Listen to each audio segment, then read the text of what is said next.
Welcome, fellow gamers. It's time for Side Scrollers with me, Stuttering Craig. You decide when you lose, not other people. And Blabs. I like pickles. And co-hosted by our friends from around the internet. If you like common sense, hit that thumbs up button and, of course, the subscribe button. And join us Monday through Friday live at 11 a.m. Central Time. And now, broadcasting from our homes, it's time for the #1 gaming and entertainment podcast on God's green earth. It's time for Side Scrollers. 5, 4, 3, 2, 1. I don't know what happened, but hello, locals. I will fix you in a second. But hi, guys. It is Friday, thank goodness. Craig is still not here. He is 6 feet under. I buried him with a shovel. I'm sorry. But I'm the captain again, so you're just going to have to deal with it.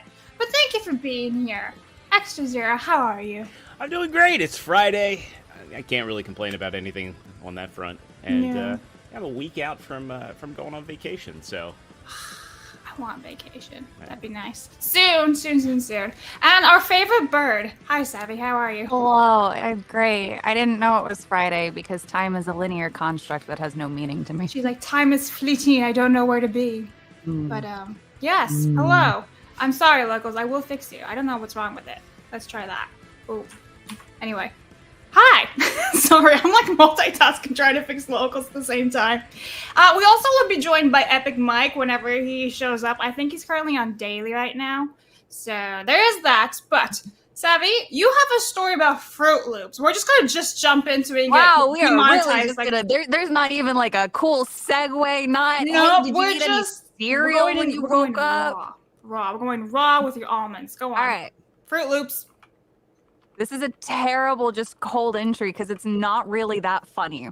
So, many moons ago, I'm going to ruin cereal for everybody. We were supposed to talk about this last time. Many moons ago, I have a friend, and this friend likes to send me epic art of a specific variety. And no, it's not the hentai. This was involving real people, and they produced an educational piece of content to teach us all how to properly consume cereal. So what you do is you have your best friend with the plumpest of bottoms, right? Bend over like it's Mount Everest. And then you're going to reveal that prime white fleshy meat. And you're going to grab a tea strainer. And you're going to insert the tea strainer into the existing ditch that's been dug in this natural mountain. And you're going to wiggle it in there. And then you're going to pour your cereal into the tea strainer. And then you're going to pour in the milk. And then you're going to use a little teaspoon, and you're going to consume the Fruit Loops out of your best friend who's being Mount Everest. So there you go. Fruit Loops are owned. I think it ruined food more than it ruined Fruit Loops. Wow. That's really all I got. Wow. There was supposed to be like a good segue into it. Well, I needed you as a distraction so I can go and fix locals, which, by the way, it is fixed now. Terrible. Great. So anyway, this is if I got a little bit. Yeah, I cannot eat Fruit Loops because of it. I actually barely eat cereal anymore because of that story that happened in college. And it's been stuck in my head ever since. It's one of the things that live rent-free. And I just want to know where they're at today. Are they still making educational content on how to properly consume cereal? I don't know. And imagine this person moved into Rice Krispies. I don't know what happened, but you are like a robot. You're a robot. Oh. No, good You're luck. like... You sounded so good before, and now it's broken. What did you touch? No, it's awful. What you think? I'm going to refresh. Yeah, okay. My story broke him. There. Now. Like, show them your breakfast, by the way. Oh, well. There we go. I touched nothing. Am I any better? Breakfast of champions, a dry half sandwich, almonds, and I didn't get to eat my banana, so that'll happen later.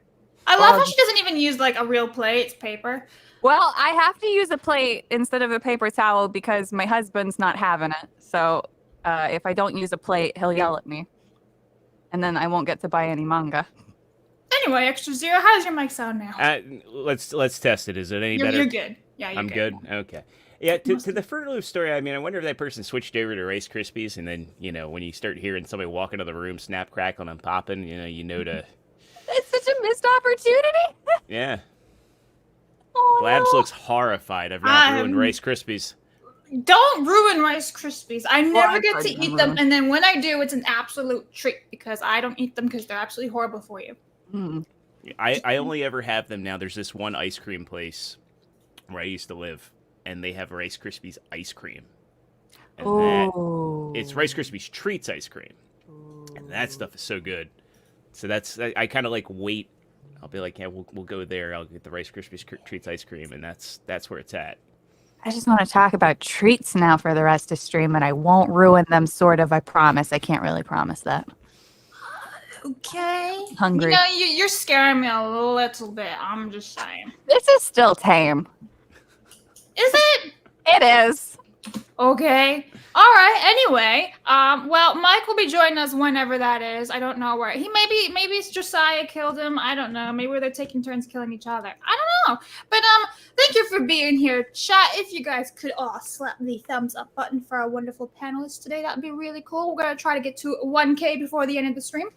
Please and thank you. Also, you can be listening to us on Spotify, Apple, which is later, YouTube, Rumbles, Locals that I just fixed, sorry, and Kick, and Twitter too. We are also on Twitter /X gonna give it to you. And we also have an Instagram, don't we, Blabs? Yes, we do. So follow us for memes and clips of the show. Otherwise, some sort of violence upon you and your cow. And Savvy's gonna throw almonds at you if you don't follow us on Instagram. Which, by the way, Savvy doesn't even have Instagram, so should probably I do. Yeah, but you don't use it. No. Exactly. So just throw almonds at yourself. Exactly. Anyway, okay. I'm just gonna say hello to the chat with Steven, first of all, saying, how does Blabs like her pickles? Large, smooth, and juicy, or small and bumpy? P.S. Get your filthy minds out of the gutter. I just like sweet pickles that need to be crunchy. I'll say that. I used to do my own, and if it didn't have the crunch, I'd throw away the whole jar. It's just not good. Who wants a soggy pickle? Nobody. Somebody's gonna clip that. You just set yourself Nobody up. wants it. People who are sucking down the soggy pickle, they are so, like, that is an unhealthy individual. That is a red flag, and you know that individual has got skeletons in their closet. Exactly. That's what I'm saying, guys. Like, it's weird. It's weird. Speaking of soggy pickles, Mike, why can't I add Mike in here? Oh, there we go. It just wasn't working. Hi, Mike. Hi, how's it going? It's going good. How do you like your pickles? Like actual pickles? Yeah. Or are we referencing something else? Whatever. No, like Answer actual however you want. pickles. Whatever your heart actual decides. pickles. Yeah, actual I like pickles. I don't mind, like, I mean, I like regular dill pickles. I don't like anything fancy. Sweet pickles are an abomination. Thank so you. just like a regular, just sliced pickle is probably just good. We'll just rock it. But you won't touch a soggy pickle, right? No, soggy pickles are kind of gross. Yeah, when they're like all Exactly. flaccid, you want like a hard, crisp pickle. Yeah. A hard, juicy, crisp pickle, and just like pop that bad boy right in your mouth and feel the juices on it. Yeah. Fresh out the jar. Yeah. Yo, that reminded me, I was asked. sucking down a peach last night. It was What so does pickles and tender. peaches have in common? You can pickle a peach. Well, yeah, you can pickle a peach for one, but two, it's just, sucking down something juicy. Now, peaches Yeah. they need to be soft. Yeah. You want soft peaches. You want soft, wet peaches. You You want don't a want. firm pickle and you a don't- soft peach. Yeah. You don't want hard, rough peaches. That's not any good. No. Then they're really bitter. Craig is watching his channel go down in flames like the Hindenburg. Absolutely demonetized. Well, somebody already ruined it with a Fruit Loop story. You So- missed I the haven't Fruit heard Loop story. Do you want I to tell missed the the Fruit Loop Fruit Loop story story. again to Mike? I don't really want to tell the Fruit Loop story again, but it involves a tea strainer and somebody bending over like Mount Everest. Let's Okay, just say well, you're gonna they have made to a message bowl me. movement. Oh, well, you're gonna have to. I'm gonna just message you later, and you're gonna tell me all about it. Yeah, Yeah, she's okay. gonna send Maybe you an I audio should. voice message later. Like, so this is what you do. Mike's like, interesting. I don't know that I Let me wanna write that hear- down. Savvy's voice more than I already hear it every week. Damn. Anyway, speaking Fair. of I'm just kidding. autistic accountant says Extra Zero's back. Let's go. Yeah, so anytime Craig is away, basically Extra Zero comes and helps me out like an absolute angel and gets all the timestamps for me and talks a lot of hardcore gaming news. So it's great. Yeah. Clemson, a member for 13 months, says extra dub and savvy greater than Mazza. What's up, Clemson? I agree. Well, no, maybe it depends. Depends on Mazza's mood. I have meme says on Google the trending searches will always mention Koof, even in incognito mode. You'd think the big G would move on like the rest of the world, but it's election year, so nonsense persists. Thank you, I have memes. Absolutely, Rudy says, is it true Craig is getting bottom surgery? Yes. Yeah, But that also killed him too. He's getting his penis inflated. Yeah. I really don't want to hear about my boss's dick. Moving on, says Hanalock says the cereal's a classic. I forgot. Was the lady Japanese? No, she actually wasn't. She was she's actually a really nice mix of something, but she had that fine Brazilian natural. Yeah. Yeah. Yeah, you know. Oh yeah, I'm married to a Puerto Rican. I get it. A white Puerto Rican. Perfect genes, man. The perfect genes for the lower half. I swear to, like, if we could rank like Egyptian feet, Brazilian and Portuguese butts. Yeah, Puerto Rican. Yeah, anything. Yeah, below. Yeah, Mexico. Yeah, there's just something about it, and they're even pale. It's like the movie White Chicks. Immediately went into. Yeah, it's like White Chicks, where Terry Crews' character was obsessed with like a white girl with like a black woman's ass. Like that's the same thing. Yeah, he's just like he just wants that big booty. So now, booba though that is debatable. Everybody's got their own preference. Personally, I like the Russian booba, man. Russian boobs. Good. Yeah, Russian boobs are legit. Yeah, they have to be able to survive those long, cold winters, so they're strong. They can cut diamonds and stuff. Yeah. Yeah, those are Make strong. mini baby. Yeah. Anyway, Cryptic says his pickle is placid. I'm sorry about your pickle. Sorry. Well, somebody said Craig needs to come back. That's wild. Anyway, guys, I'm just gonna jump right into some gaming history for you guys. As it's August 2nd, we have Streets of Rage releasing back in Japan in 1991. We have Batman: The Telltale Tale series. I can't even speak English. Releasing back in 2016, and then Battleship releasing also back in 2016. Funny enough, there's another Batman for Monday, so I guess like this week is like a Batman release. Which Battleship is that? Is that the game based on the shitty movie? Yeah. Yes. Yep. But the shitty, you thought it was a shitty movie? I thought it was a fun movie. It was shit, but it was fun. Does that make sense? Like, it was a popcorn movie. Battleships isn't fun. It's serious. It's life or death. I lost a friend over that game. Yeah, it's like, well, they took a concept and they injected aliens into it for whatever reason. I don't recall any time I played Battleship like metal tentacle aliens coming in, and that was the best version. Yeah. Yeah, the only Battleship I've ever played is the actual board game ones. Like I actually had with the cool ships on it, The 2016 Battleship is an adaptation of the board game. It was a Ubisoft game, but that is not the first person shooter Battleship game that does exist. That is a thing. Wait, that exists? That's a thing? I thought it was like based on the movie, but it's the actual Battleship game. It was done by Ubisoft, so it's garbage. Yeah. What do you mean, Mike? You play Uno with me all the time, and that's made by Ubisoft and X-Defiant. The Battleship, it's not that good, and X-Defiant's fine, but I stopped playing it a long time ago. I got bored. The Battleship first-person shooter game was made by Activision. Another shitty company. Yeah. Yes. Well. If Anyway. I had to pick between Ubisoft and Activision, I would pick Ubisoft, but it's just picking your poison at that point. It kind of is. I'm not gonna lie. Yeah. I pick Activision actually. Do you want to get a stomach wound and slowly bleed out, or do you want to drink a poison? I will die on the hill. I will die on the hill of Activision being better than the people that churn out barren and empty open world games with no substance and no fun, that rely on a grind for completely immemorable moment to moment. Wait, which company are you talking about? Because that could go either way. Activision doesn't tend to do too much in the open world. They just tend to make linear games, and they make they do make more linear games, but they still are kind of vapid and they make Call of Duty, and I used to play Call of Duty, and I used to have a lot of fun with Mike playing Call of Duty. My first ever game of Call of Duty was with Mike, and we won, and I did nothing. Yeah, she did. She just hid in a corner somewhere. That's what we And kind then of I told her couldn't to play do. it up. Do you remember that? I couldn't play it up. And we just told her to she go was sit in getting the mad. corner and stay out of the way while we handled the business, and then we got a win. No. She's like, "Yay, we did it!" No, don't you remember? I would be the bait. I would run into a building, Oh, yeah, get that's shot, true. fall down, and you guys would go and kill And then everybody and then Disru heal would me. yell at you and be like, "Stop running into people."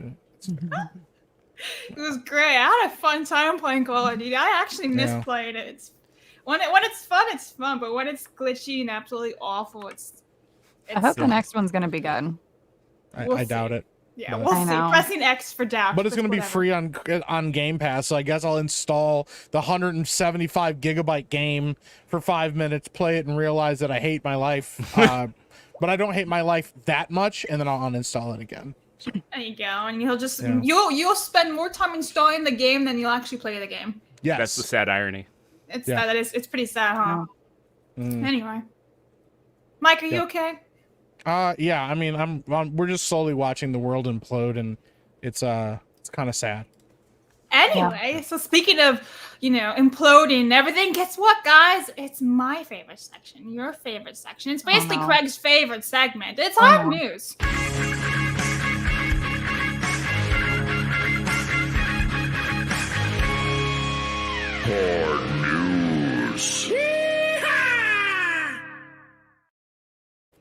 I'm Have kind the of pickles curious. always been there? Pickles have always been there, but I'm kind of curious if Mike can do a yeehaw. Yeah. It's kind of weak. That's all right. Anyway, so Yeah, put your I'm heart into it. sorry. Do I look like the kind of guy that walks around saying that regularly? you Do I might look like just the Yes, kind of actually. person that listen. puts Imagine on- if Mike just picks his feet up on the desk and there's like cowboy boots on and goes, "Yes, I am." I have never owned a pair of cowboy boots. I never will. I know what I'm buying you for Christmas now. Yeah, what Nope. size are you, man? I'm not telling you any of that. I will be texting you later and be like, "So do you want Ariat?" No, I used to live in the country, and I remember watching all these kids that I went to school with get really excited about putting on a pair of cowboy boots that their parents bought them. And I was like, I just want a nice pair of high tops, and I want to be left alone. And they're like, wow, those shoes are pretty fancy. I'm like, they're not fancy. They're just not cowboy boots. I'm sorry that my shoes have straps on them and aren't made of cow Has ass. Velcro. I want cowboy boots with Velcro straps. I used to you wear never cowboy had boots that were for children because they still fit my feet and they're a lot more comfortable than women's and a lot cheaper. I used to So you wear children's shoes. Yes, my first pair of cowboy boots when I was in college and everything were a pair of cowboy boots for children's size. And they were my favorite because they weren't so long on my legs because they were cut for children and they were so comfortable. And then I went and had to get rid of them because I absolutely destroyed them over the years and I had to keep getting them like resoled the bottom and they just kept breaking anyway. Then I got some new ones and they were horrific. Resold. Yeah, like That's the bottom of bad. the sole. Just were, like, Yeah, I mean, I know what that is. It's just I don't know many people that go and like, oh man. well, look at because my they're, shoes they're resold. genuine leather, so we take care of them and everything. You got to replace the heels and stuff. And I'm just like, oh, my high tops are worn out. They creased. Time to get new shoes. Yeah. Get life hack for Anyway, women. they're all like, "Why are we talking about?" Wait, life hack cowboy for women though. You will fit into men's kids' shoes, and they will be cheaper every single time. Yeah. So anyway, guys, we're gonna actually talk hard news now. So I gotta show Craig this is off. screaming at his camera right now. Who At his is? screen. Craig. Yeah. He's like, talk about the news. I know, right? Okay, so we do actually have a bit of breaking news too. We'll get to that Yes. in a little bit. I just saw that, but like a lot of stuff was shutting down that we've been looking at in the last 24 hours. Myself and Extra Zero. Yep. So we do have that, but first of all, guys, California is saved with a RoboCop. Check this out. There's the dog. Crime has been defeated. What does it do? I don't think it does anything. What is it Maybe it's gonna do? It's a bunch of buttons on it. Maybe it's Looks a way like to like. Ava from Wall-E. Yeah, maybe it reports like crime or something. I don't know. What crime is it reporting? Because their laws have all been slashed. Petty crime doesn't Basically, get yeah. reported anymore. That's fair. Yeah. Yeah, I don't know what that is then. That's kind We're of wild. saved. We're saved, guys. You know the scene in RoboCop, like after the Dick shooting, when he says, "Madam, I will alert a crisis center." Yeah. That's probably all it does. Is it probably just rolls up to people and it's like, "I will alert a grape crisis center." on your behalf. Yeah, I'm just wondering. I'm like, does it profile minorities when it's late at night? Like, what is it? Like, how It's gonna actually stalk like? you, Mike. That's all. Yeah. Well, that's the thing. Like, what it Like, is find like, the nearest minority and harass him. You'll see it like driving towards you, and you like turn around and look, and it just stops, and it just keeps like following you slowly at a distance. I'd take it home. I would take it home. Now And I'd would make try it my to best lift friend. it. Yeah. Somebody said it's a mobile police CCTV. That's what I figured. Is it's probably like monitoring everything, so the cops don't have to go out there and do it, so they don't have to talk to people. Because people are like, "Hey, I want to report a crime," and they're like, "Yeah, just talk to the robot. Please don't speak to me." Which I kind of respect that. I support people pushing them over, but I also get irrationally upset when people push over a robot because I'm more sympathetic to them sometimes than an actual human. Did you ever see Hitchbot? Hitchbot? Yeah. Oh, here we go. Yeah, before the show, I was telling Vlad about this. There was a hitchhiking robot like several years ago, and it started in Canada, and people were like actually pretty cool about it, and they were like basically giving this thing a free road trip. And then when it got to Philadelphia, when it got to Philly, they tore it apart. First stop in the United States. Yeah. Its first stop in the United States. It got beat up and mutilated and just torn apart. They ripped its arms I off. really want to cry. Like, that's so irrational, but that does fill me with sadness. But also, fucking American. So typical. We might find out that Savvy's actually an AI. Right? No, I can only be so many things. I'm a vampire. That's it. That's where we're ending that. Vampire AI is basically the same thing. Right. Yeah. Okay. Yeah. So, chat, I do see all of your super chats, and I will try to grab them as we go along, like topic-wise. So, first of all, silence, you idiot, says, on that stupid robot, Eric Adams was so excited to announce the thing after his run because it cost the budget of 2 cops for a year. Yeah. Nice. And then Javi says, the robot cop reports Bible thumpers. But then look at this. Matthew came in with a Canadian $100. So thank you so it's much. not real money, but yeah. We're gonna get some boobs for that one. This says this is one step away from pre-crime. We're heading into Minority Report here, fellas. It's going to be rough. And you know what? We're gonna play the boobs again because that was $100. I love the irony of his icon there because that was when Homer had the hidden camera in his hat. Yeah, it's actually pretty good. Norm says the meme was a drowning guy gets a high five as the perfect visualization of that robot cop does. Thank you, Norm. And then Daniel says robot cop can report me tipping it over. It's kind of like the sheep. Will it get back up on its own? Nobody will know. Wait, you mean cow? Well, no, sheep too. Sheep, if they fall over and they're like up like this, they actually like it's because they're actually like they're having issues. You need to like bring them back up so they can cut back. You sure that's not a goat? No, it's sheep too. I was gonna say, like, remember in RoboCop when the Ed 209 tipped over and it made livestock noises? I was gonna say, hopefully that's in its program, so if someone tips it, it starts squealing like a pig. It would be adorably sad. All right, let me grab these rumbles real fast because I see you guys and I really gotta get them because I did a horrible job copying you guys yesterday. So Mimic says, Savvy, what kind of tablet do you use to draw with? My daughter uses a Wacom one right now for the comic she is making, but I was curious about which tablet and software you use. So I use my iPad Pro. This is not the latest one. I think it's 2 generations behind now. I use Clip Studio Paint. And then for my PC build, I have a massive, let me see if I can get this over. No, it won't come over. I have a 24-inch Wacom tablet, and then I still use Clip Studio. You can also do Art Studio Pro, fuck Adobe, and fuck Photoshop. There's tons of free options, but honestly, if you're making comics, Clip Studio Paint. All the resources, all the tools, all the wonderful brushes. It literally has a comic setup thing. I started drawing my own comics finally recently. They're naughty. Nice. I won't share them. Hentai. All right, Jared says, what's up, everyone? Do you guys each have a favorite Arnold movie that you recommend for Blabs to watch? Favorite Arnold movie? Arnold Schwarzenegger.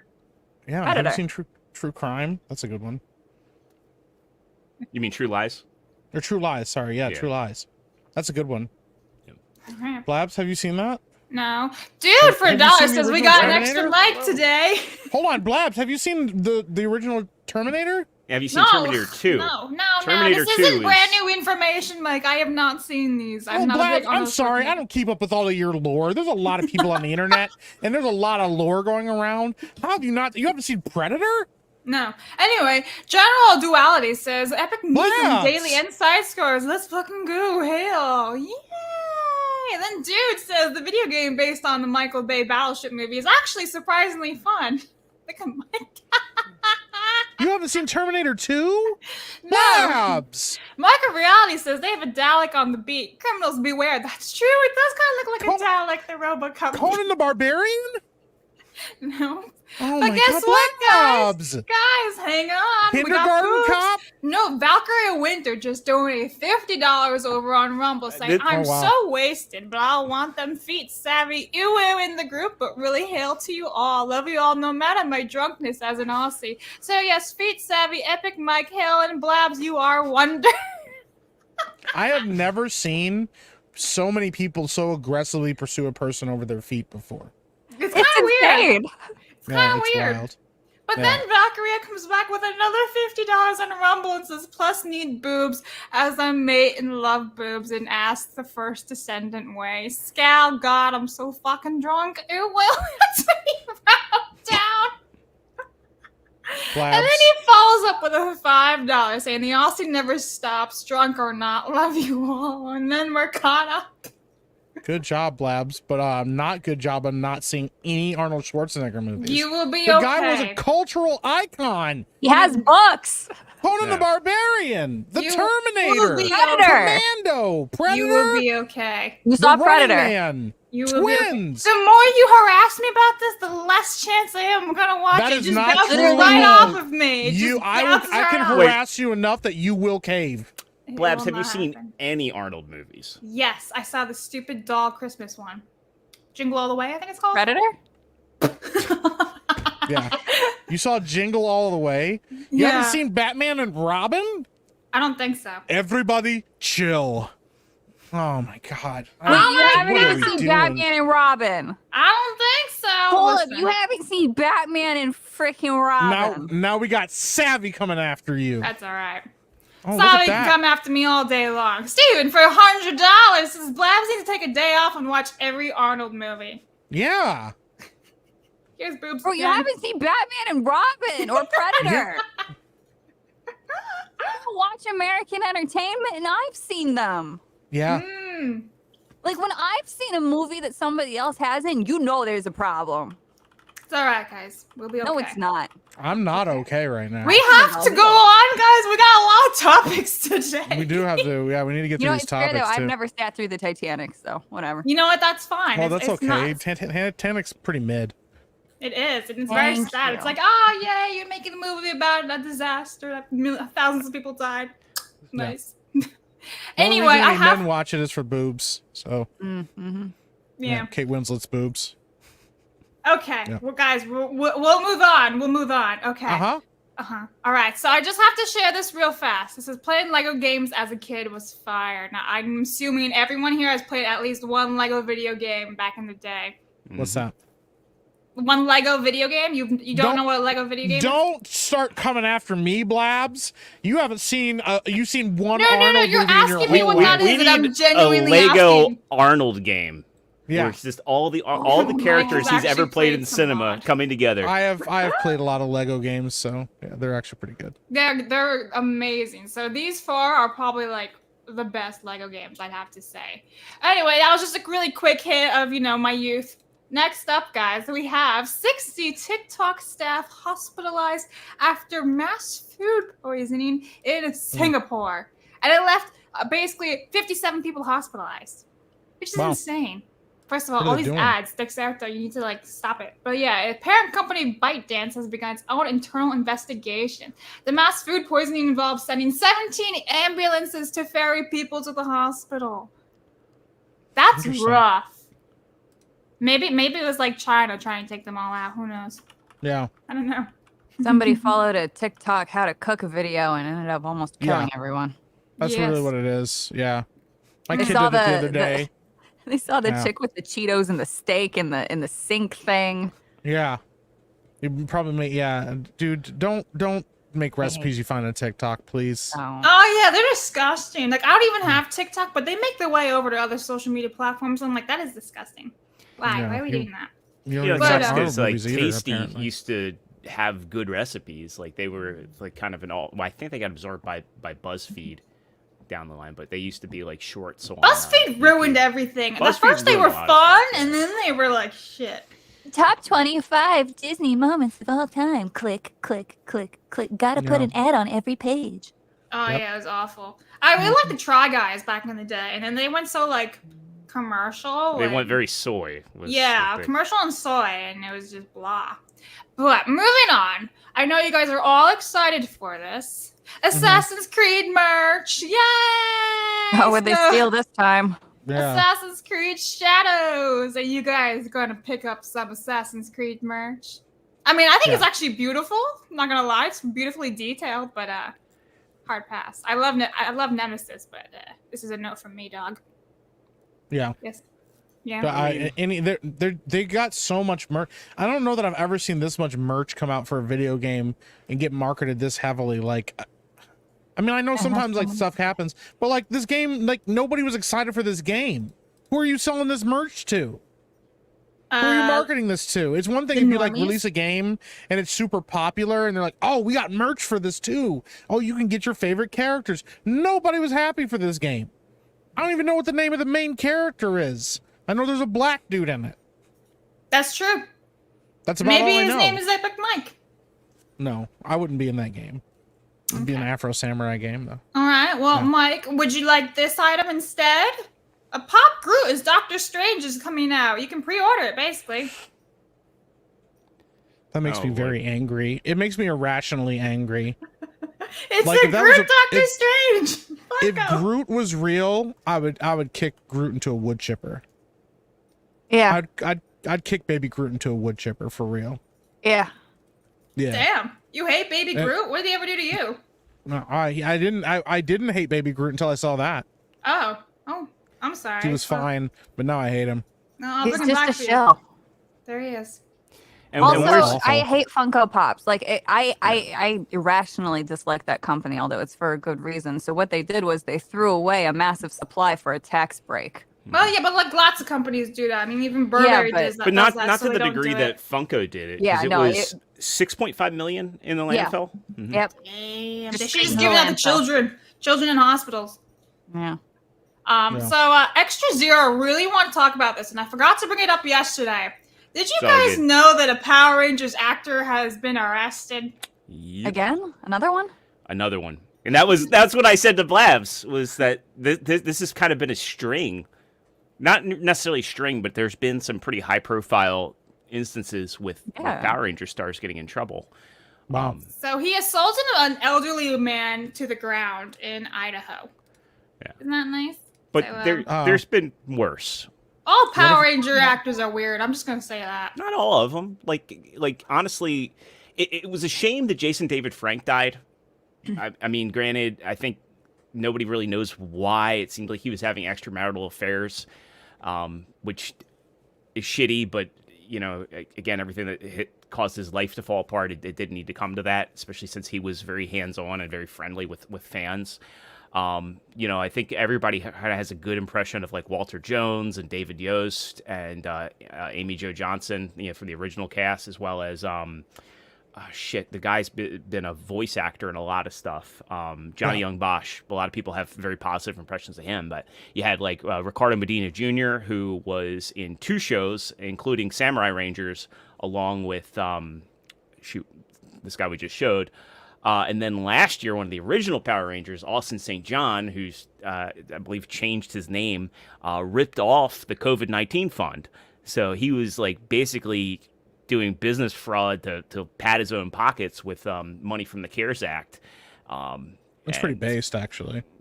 I mean, the government's yes. handing out free money. Why wouldn't you scam them for it? I would. Yeah. I mean, Smart in your scams. It's not that Yeah, hard. you just got to be smart. Like, yeah, dude, it wasn't that hard to get that money from them, and like not, you know, they were like basically giving out free loans from the government. Just had to like not get caught. Yeah. Yeah. I mean, but he basically took $3.5 million of taxpayer money. Yeah, Which, see, that's the thing. Again, well, they were giving it to somebody. Somebody was Right. getting it, or it was just going. Yeah, he should have. See, what he should have done was kept it to like $1 million or less, and then they wouldn't have come after him for it. They would have left him alone. well, the funny thing is they caught him for doing less than $1 million because he got caught transferring $421,000. But he was kind of dumb doing it directly into a bank account. But between his you got to ring, put it in you the gotta storage shed or in wait. barrels. Mhm. We all watch Breaking Bad. Well, Blabs hasn't. I doubt Blabs has seen many things now. And so Yeah, I at one haven't point, seen Breaking Bad. At one point, I used to think that Blabs had a little bit of culture. Okay? I do. But I now think I'm the only one realize, who can now, speak for I realize now it's just all Harry Potter. That's all it ever was. Okay? That's fine. That's all right. You can think what you like, Mike. I'm the only cultured individual here, right? Because That's she not watches true. hentai. For the plot. Yeah, hentai Oh. does not make you it does not make you cultured. Makes you Degenerate. something else. Yeah. You are creating cultures, yeah. But yeah. That's wild. Anyway, are you okay now, Mike? You got it all out? No, I'm not okay. I'm really legitimately shook about this Arnold Schwarzenegger thing. Anyway, look at that. Holy shit. my Matthew God. comes in with a Canadian 50. We gotta play the boobies. Matthew for Canadian $100 says, talking about Power Rangers, it's been canceled by Hasbro. Now, I was not the biggest fan of PR, but my older brother was, and it's sad to see it end with a terrible DEI show. it 30 hasn't years been- down the drain for diversity and inclusivity. It Thank you so hasn't much, been Matt. canceled by Hasbro. The toy line is still going, but it's going to be going under Playmates for better or worse. I think the challenge, though, is with it being with Hasbro, Sabana Entertainment was bought by Hasbro. I don't know who's airing Power Rangers now. Though I will say that the show the little special they did last year for Netflix wasn't bad. The one where they had the original Rangers come out of retirement was okay. But the toy line, Hasbro just kind of shit the bed with the toy line with the Lightning Collection, and then they licensed out the rights to Playmates. Playmates will do with it what they will, but Playmates, for what it's worth, did actually make enough money off the Godzilla versus Kong stuff to warrant the additional movies being made. So they actually are selling toys. Once and always. Thank you, D. Direwolf. I didn't think that was bad. But the main series, I've just been kind of out of the loop because it's just basically like a soap opera for little kids. So I don't know if there's anything, It's just This is you the just most- went autistic on this. This is the now. most locked in I've ever heard anybody be about Power Rangers ever. I I'm so- love Mighty Morphin, and I watched. Yeah, I mean, I all do the- too, but I never kept up with the rest of it. That's wild. Yeah. It's like my man Well, my man knows his Power Rangers lore. I've been doing a toy podcast for like 7 years now. So Yeah. we look at His You links like- are in I the mean, description below, guys. You were dropping names from like people in like the seventh iteration, and you knew like which Power Ranger colors were in those and stuff. Like after Power Ranger Turbo, I stopped watching it. I was just like, nah, man, these aren't Marty Morphin. I'm moving on. So So we're gonna move on from this now. Okay. All right. So Labs Borderlands is the queen of segues. It's pretty great. She's like, all right, square peg into a round hole. Let's go. What are we doing? Yeah. Exactly. Borderlands star Jamie Lee Curtis issues public apology for insulting Marvel. It was the most mid insult, but did you see Ryan Reynolds' response? No, what I did he did say? not. Oh my god, I'm never deleting Twitter. Hang on.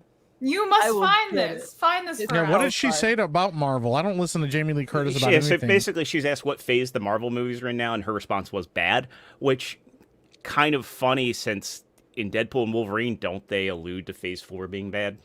They Yeah, they say that basically. Marvel's in its lowest point in the movie. Yeah. But also, like, Jamie Lee Curtis probably doesn't want to talk because, like, it's not like Borderlands is looking like it's going to break any kind of records. Exactly. Unless it's records for the most losses in a video game movie. So maybe she should probably not throw stones in her glass Well, house. So. they're really hoping people forgot about the Jack Black thing.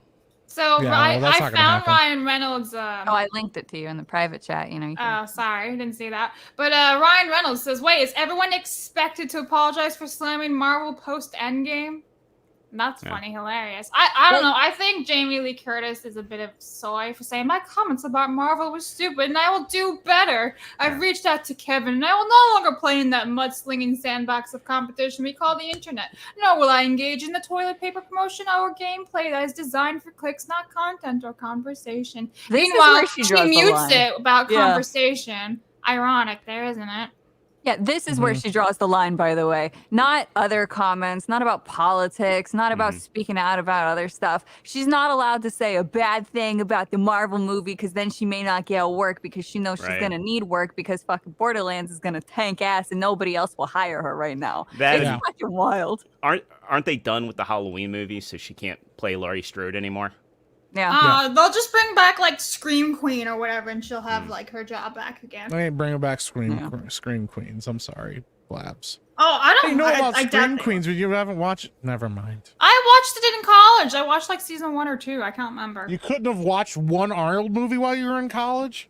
I literally watched when I was a kid, and I've seen bits and pieces when I was a kid of other movies. And honestly, that's all I really need of Arnold Schwarzenegger. I'm gonna be honest. I think it's far. He's a cultural icon. He's a national treasure. I would not call him National a treasure. national treasure. He's Definitely an international treasure. International. Screw your freedom. I don't know about that. I don't care about his politics. He made good movies. He's Conan the Barbarian. He could barely speak English when he did that movie, so he wasn't talking about any.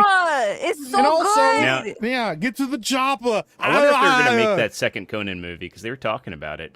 Yeah, they were talking about Conan the Conqueror or whatever. Yeah. But yeah, the rumor was that he was gonna have like a really strong daughter, and she was gonna end up taking over and stuff. And I was like, nah, that doesn't sound very good. But we'll see what happens. So. Anyway, let's move on to YouTube/Kick/Twitch. And here we go. Twitch's market share in hours watched declined while YouTube and Kicks have increased in the past year. And there's even an article from Variety about this right here. And it says Twitch's dominance of the live streaming market seems to be declining in quarter 2 of 2023. It held 70% of the market share of hours watched. In quarter 2 of 2024, that share has just dropped to 60%, which is very interesting considering this is Amazon's baby. Yeah. Well, I mean, it's not. I don't really think Amazon gives a shit about Twitch. I don't think it ever has. The stepchild. It's literally, I mean, I don't even know who the CEO is now, but he does talk occasionally. The last CEO didn't even like have it in his Twitter profile that he was the CEO of Twitch. He never talked about it. Damn loon. That dude was a fucking loon. I got stories that I cannot share publicly, but holy crap! Well, like I'm gonna be DMing you about that glad too, as well as the Fruit Loop story. So yeah, there's a list of things. At least the new. Well, here's the thing: Twitch now, you know, they get this new CEO and they go, "Hey, guys, guess what features we're introducing? You can now multi-stream." And everybody's like, "We've been doing that." I'm like, guess what, guys? And then they're like, but we also got rid of watch parties. And we're like, that was like the one thing you were cool about. And like they get rid of like features that people want. Then they add a bunch of features nobody else wants. You know, like last time I went on Twitch and looked at my account, they're like, hey, you can add all this other customization stuff. I'm like, I already had all of that on my OBS. And like, well, now you can do it on Twitch exclusively. And I'm like, yeah, but I don't want to be here exclusively. Yeah, and we're still going to charge you 50% of whatever you make on our platform. And while we lose all of our top streamers, like I don't know, man. Twitch is a mess, and it has been. And it's one of the few times that I've made like a decision, like I'm not going to work with this company anymore. I have never regretted it. I think I went back to Twitch for a little while. I was multi-streaming there. It's just not worth it. It's just not even worth it. I'd rather be on Kick and YouTube, and heck, I'd rather be on X. I've seen more benefits.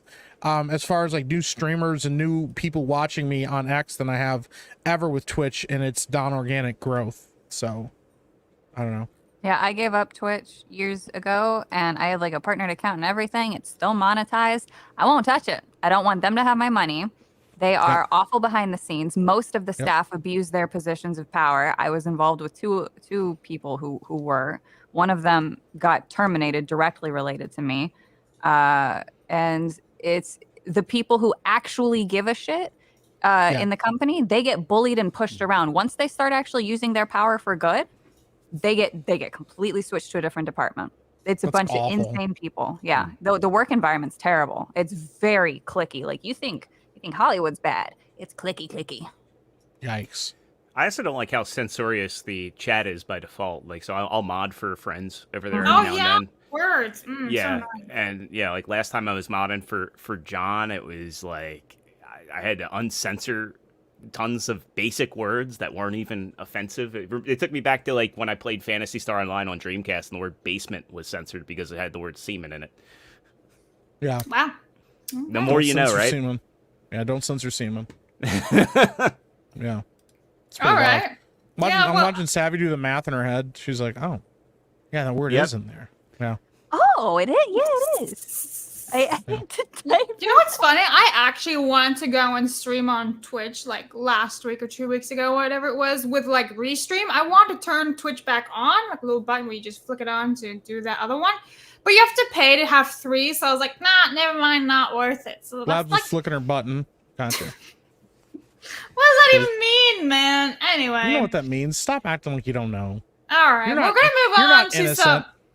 We're gonna have to move on to some Batman talk because I saw this yesterday. Please Now don't. I know nothing Please don't about do this, Batman, but Babs. I think Mike really wants to talk about this.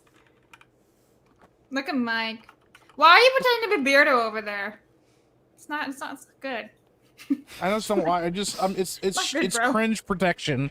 Protects my eyes from the garbage that I'm looking at. What are we doing? So Why is everybody this is- fat? Like, just curious. So you're telling me the middle chick is Harley Quinn? No, the I one on think- the no, end. The left, yeah. That's the Harley left. Quinn. The Asian chick is Harley Quinn. The And middle she chick doesn't is have an Renee accent. Montoya, and then the chick on the way on the right is Barbara Gordon. And this takes place what in the 40s, if I'm not mistaken. I believe it's the 40s. Yeah, it's like when Batman first showed up. Like that's an ode to his first costume and stuff. It looks nothing like Harley Quinn. Bro, it looks like garbage. And I'm like, and here's the thing. If you actually want to go back and do accurate period pieces, none of those women were that fat. Nobody had enough food to be that fat. Yeah. That is Well, the true. food was healthier. And the food was, well, they boiled everything back then. But like, here's Single the thing. food ingredients. What are we doing, man? And I knew this. Like, listen, I knew Renee Montoya was going to be in this. You saw the question in the trailer briefly, and Renee Montoya became the question, and everybody's like obsessed with her. She's like the worst part of Birds of Prey. She's not an interesting character. She's like a detective. Oh, cool. Wow. I've never seen that before. That's pretty awesome. But like, why what are did we- they change Harley? She doesn't have her accent. She's not, Mr. J, where you at? Like, we're not going to get any of that. Because Amazon has a very specific checklist, and Like, they did you told listen to everybody. her? Did you Yeah, I listen to have- the voice acting? I have we not have listened to her one. voice acting. Oh, sucking. I don't want Shall- to listen to her. Shall I play this for you? Please Here we go. don't. I'm sorry. There's an emergency with the patient. Oh. Tell you what, meet me later at Hopper's on Wilson and Lowry. We'll pick up where we left off. They're once again making fat lesbians boring, but it's like, where was the voice acting? Why isn't the accent there? She's like, hey, meet me later. We'll have some fun and pick up where we left off. Like, why would you Asian and still have a fucking accent? Stop playing into stereotypes. I'm fucking sick of it. Give the Asian woman a sexy body and let her have the fucking join the accent or whatever the fuck this is. Boston, I don't know. But she got the J, and we don't have. She's going so high pitched the mic can't pick her up anymore. What are we doing? I'm so angry. What are we doing? I'm so fucking angry. That's not Batman. That's not Harley Quinn. What are we It's not- doing? It's not Batman. It's everything. Bruce Timm, like, what are you doing, man? It's not that difficult.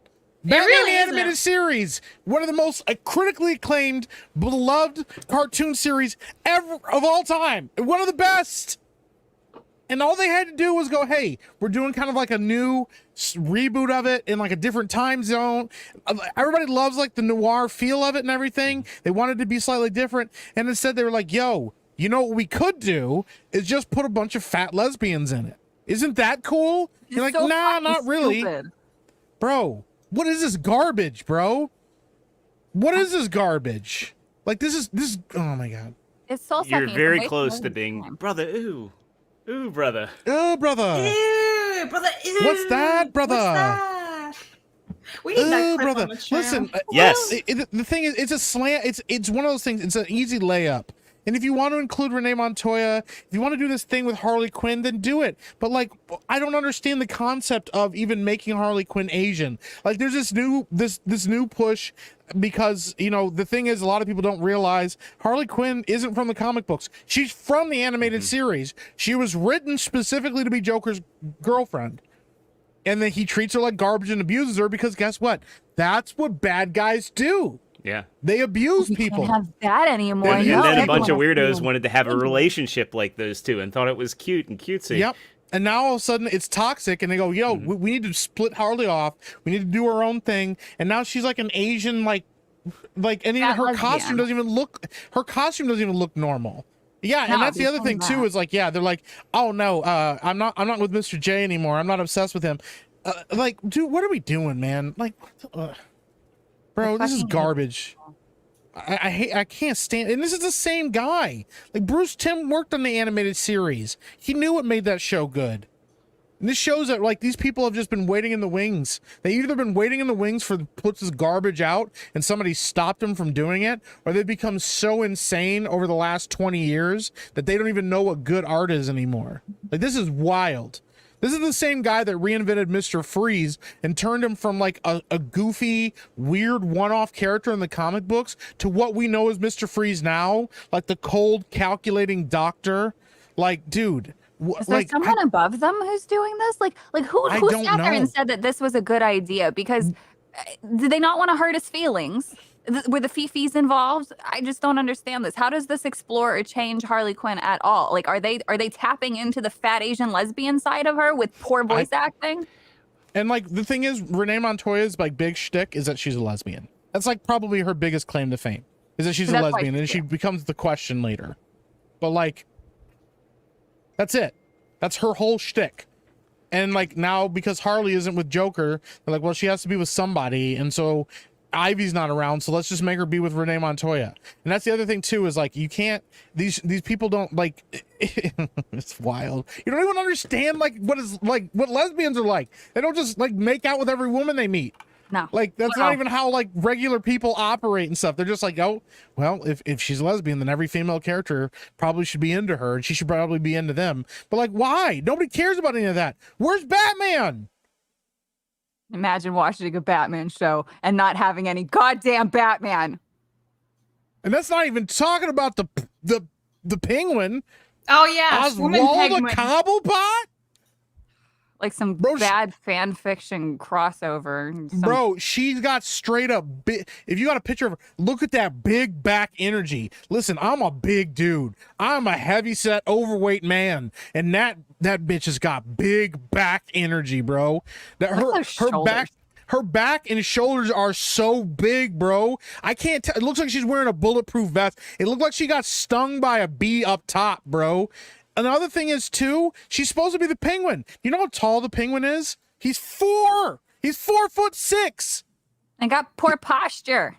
He's super tiny and small. And they're like, yo, all right, well, let's reimagine the Penguin as a female. Okay, then make her the weird, gimpy, ugly Penguin. No. They would never do that. No, let's make her tall, look like a man, and have big back energy, bro.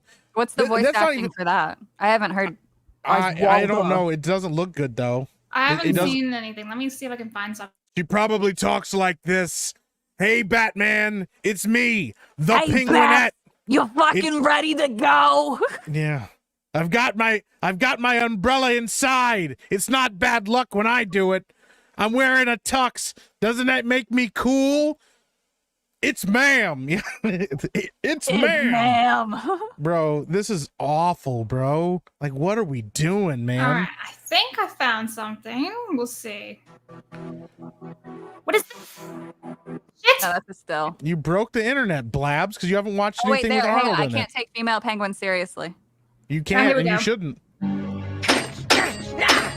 The little fink is spilling it to Gordon right now. Let me have one of the insiders take care of it. Keep him quiet. No. No. She's in the big black dudes. No. No. She's coming, Mike. She's in the big black dudes. What the fuck is this? Did you hear that guy's voice? Yeah. Hey, baby, how you doing? She's like, get back. Make sure you meet me at home. We got stuff to do. They needed to adapt Jim, Stephanie, Sterling for the animated series. Okay, and I think they succeeded. That's crazy, bro. I What are hate we the American doing? voice Look at her acting industry face. as a whole because they just do not treat it with respect or passion. I don't care. There are some good voice actors, but as a whole, this is a fucking joke. There's no direction. These poor people are not told to actually emote. They're just reading off of a script, and they all sound, "Oh, yo soy Dora. Do you know how to say la mapa?" Like they all sound like they're just one step away from being in a kids show. Yeah. So It's fucking. all- Zabby's turning red how angry she is right now. I'm so passionate about this shit. I swear to God. Like, I always wanted to be a voice actress. Couldn't get into it because I didn't suck dick. So it's just, I'm always on the outside looking in like, you fucking Americans are filth. You make us look like a joke. I don't even understand what they're saying. Why do you in say it like Japanese. you're not an American? I'm a first generation American. I'm barely American. No, you have too much of a New York You were accent to born in pretend like you're not America. American. I Blabs have is a less. New York accent. Yeah, you do. Just like Blabs has a Canadian accent that she tries to hide all the time because Blabs is actually Canadian. I don't know. Listen, Look, okay, so I was born in New York. There's no way I still have that accent. I grew up in Texas, but I Yes, did my you best to do. get rid You of it. do have a New you- York you accent. trust There's me, no you way can't I get- don't you have can't that get rid accent of, anymore. I I don't say cannot talk get story like rid like of a that. Canadian. Boston. You She's literally like, I said was born Boston. in America, but you know what? You Americans ruined this. No, Meanwhile, well, she's because American. they're still the American voice actors. Those Americans specifically make it look like a joke. It's fucking Wild, bro. frustrating. Accent. Would you rather I Boston. talk in a Southern accent? Because I can do that one. It's pretty good. Yeah, you Anyway. probably should just stick with that. Yeah. Are you guys like ready to move on? No, we're not from okay, Batman? Blabs. You keep I asking this often question. didn't ask if you were injured. okay. I didn't ask if you're okay. It's very obvious you're not okay, but I'm asking if you're ready to move on from the next topic to feel a little bit We better. probably should be. It's just going to make me more angry. Okay. Craig, like I said, Craig is watching this whole thing go down, and he's like, "What have I done? Yeah. I'm never going to get invited Like back on Anakin this show again." Skywalker. What have I Yeah. done? What Yeah, have exactly. I done? Exactly. I say that every day. All right. So moving on from America, we're gonna go to Japan for like all of 5 seconds because Oh, boy, these here we stupid go. ads. No, we're not there yet, Savvy. Okay. It's the other part of Japan. Xbox Series X and Xbox Series S are second price increase announced for Japan to 7,000 yen. This Yeah. is the second price increase. Was it of this year, I believe, or Yeah. like in the last 2 years? There's a Yeah, couple layers since to this. 2023. No one's buying them. Well, that's layer number one. But layer number two is the if you look at the exchange rate for yen to US dollar, like it's currently 68, or actually, yeah, for 1 yen, it's 0.0068 cents. So it's a really bad exchange rate. So that 7,000 yen increase is about 47.66 right now. But it's crazy because over here, like I constantly see in department stores, the Xbox Series X and S both on sale. I've seen both I've seen the Series X as low as 350, and I've even seen a Series S for 150 at Target at one point. Sweet Tone is not wrong here. Why would you pay Yeah. for something that's already how many years old and the price is just going up? Now the Technically, reason yeah. here, as Extra Zero was saying, it's I'm not gonna pull it up again because so many freaking ads. But it says according to Microsoft, this price increase is only for Japan, as it regularly evaluates the impact of changes in market conditions on local pricing.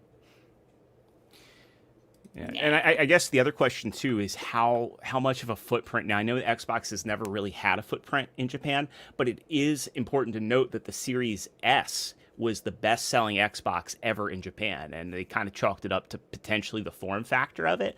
But do the Japanese like Games Pass at all? Like that's the thing is they, from my understanding, is they're now adopting digital ownership, but the whole idea of not actually even owning the license to your game, that it's going to be on a revolving door service.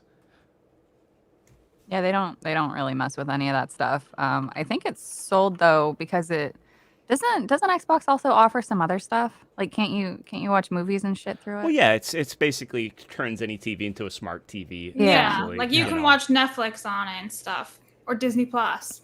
Yeah, it's supposed to be like a hub, like a home hub where you can like all of your entertainment stuff. That's why it has an HDMI in port, so you can run things through it and stuff. Well, no, that was the Xbox One.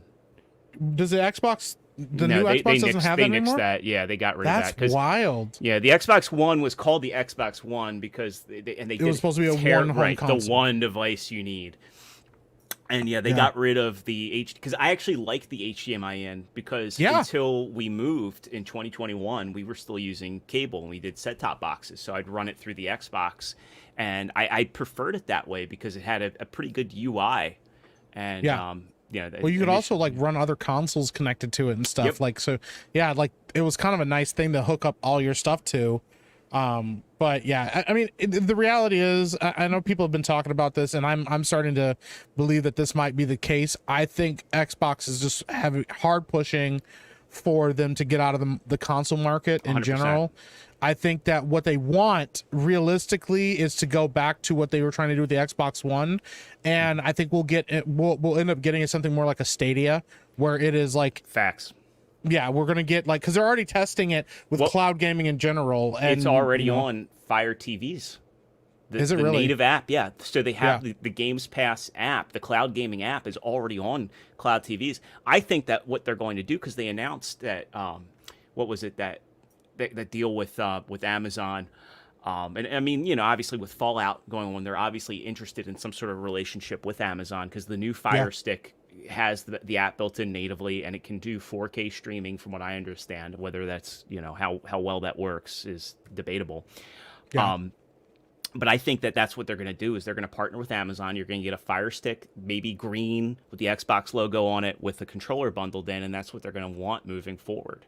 Yes, because what they've always wanted from the get-go, and what Microsoft needs more than anything to succeed is to beat Sony is to be in every home. Mm-hmm. And the only way to get into every home is to pivot to something that's not a game console, because they've already lost the console war. They've so badly damaged their brand as a gaming company when it comes to the consoles that nobody will buy it. Their marketing is terrible.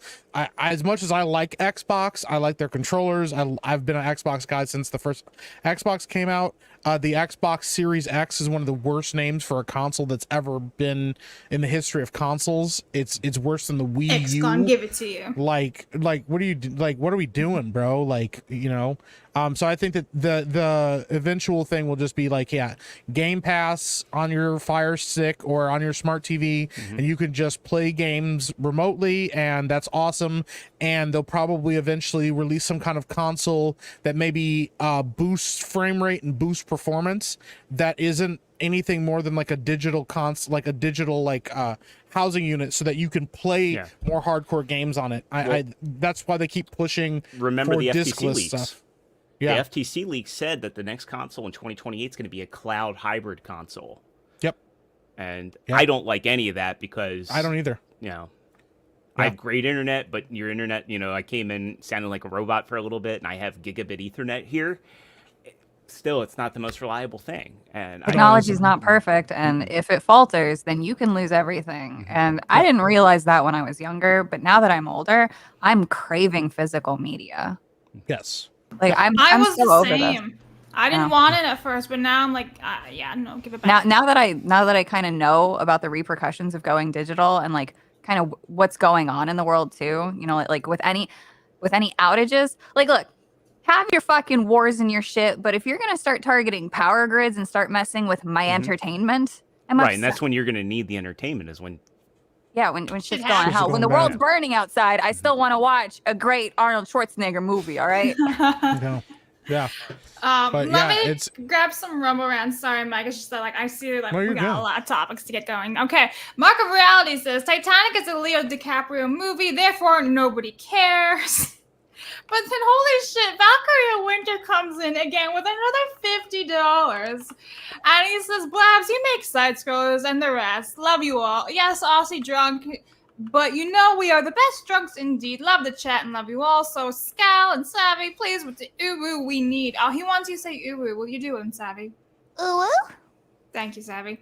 Valkyrie also says, hey, drunk MMO gameplay is funny to Gildies. Even on Second Life, yes, that EPR weird stuff. But still, again, woo you all and ooh and skull femboys I love.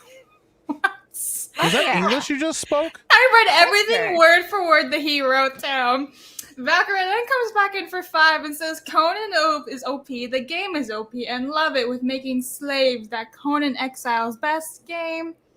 Yes, I'm wasting money, but I don't care. It's Drunk Aussie and I'm a she-male, so fuck yeah. Love you all indeed. Scal.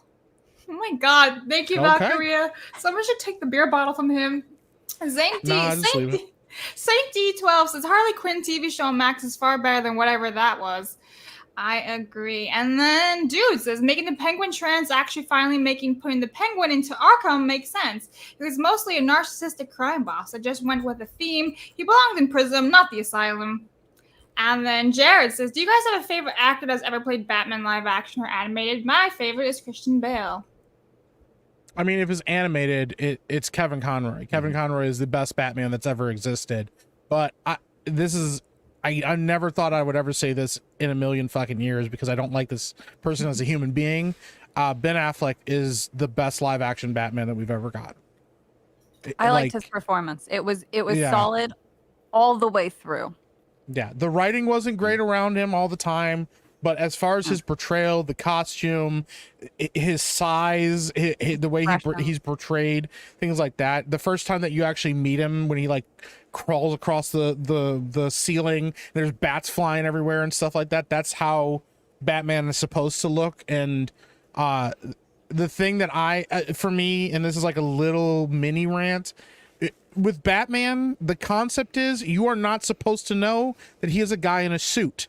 If you are a criminal and you meet Batman, all you should walk away with is a broken arm and psychological trauma that some monster attacked you and look like a giant bat. Cops don't know that Batman's a guy in a bat suit. They know it's something running around and maybe it's a guy in a bat suit, but they don't really know. That's why when other superheroes meet Batman and they find out he's just a dude with a lot of money, it's kind of shocking to them because he's so effective at using theatricality and deception. That's the whole shtick of Batman. He's a ninja. That's what ninjas do. And I think that Ben Affleck, when you see him from the perspective of other people, you actually kind of get that vibe from him that like you might not know that this guy's a real dude. So anyways. That was a lot. Extra Zero, can you do that in like 10 seconds or less? Yes, I can. I think Conroy is the best animated, but I got to give props to Peter Weller in Dark Knight Returns. I think that was a fantastic performance as a broken down old Bruce Wayne Batman, both as Bruce Wayne and as Batman. And then my favorite live action is Michael Keaton. Just, I don't know. Michael Keaton did a great job. Michael. Yeah, that's what made me like Batman was the first movie, and then followed by the animated series. So. Okay. B. Barrett says, this year was the first ever gold medal for domestic violence was given. Jesus Christ. Yes, we'll get to that in a bit. All right. So speaking of Batman, and it doesn't really tie in. However, the cover is Batman. We have some breaking news here. Longtime gaming magazine and news site GameInformer is shutting down. So they released this statement right here, and it says, the final level, farewell from GameInformer. After 33 thrilling years of bringing you the latest news, reviews, and insights from the ever-evolving world of gaming, it is with a heavy heart that we announce the closure of GameInformer. From the early days of pixelated adventures to today's immersive virtual realms, we've been honored to share this incredible journey with you, our loyal readers. While our presses may stop, the passion for gaming that we've cultivated together will continue to live on. Thank you for being a part of our epic quest, and may your own gaming adventures never end. GameInformer. That's crazy. Look at that. Look, Savvy came prepared. Wow. Well, so this happened while we were doing the show. Like this. Yeah, this just happened. Yeah. Yes. Because I started seeing people in the chat saying GameInformer shut down, GameInformer shut down. So I started checking out to see if their site was still up. Yeah, I saw it on Twitter right before we went live. I was like, ooh. Yeah. And there was no statement on their site. They did make a tweet about it. I'm also curious too because I know I don't really buy much from GameStop at all anymore. But I know that they had changed things because I still get the emails from when I was a pro member, and they're like, hey, there's a change to GameInformer, and now it's a separate thing. It's not included in the membership anymore, even for the digital one. So I know they were kind of struggling with that. and now I'm kind of curious what they even, was this kind of a calculated move to start separating Game Informer from the pro memberships? Like, did they think that this was going to happen so it wasn't like viewed as like a fleecing of the members? I think it's too early to tell for sure, but there is some more here. And let me share this tab. Oh, Savvy's show and tell over here. Look at that. This is from 2007. Nice.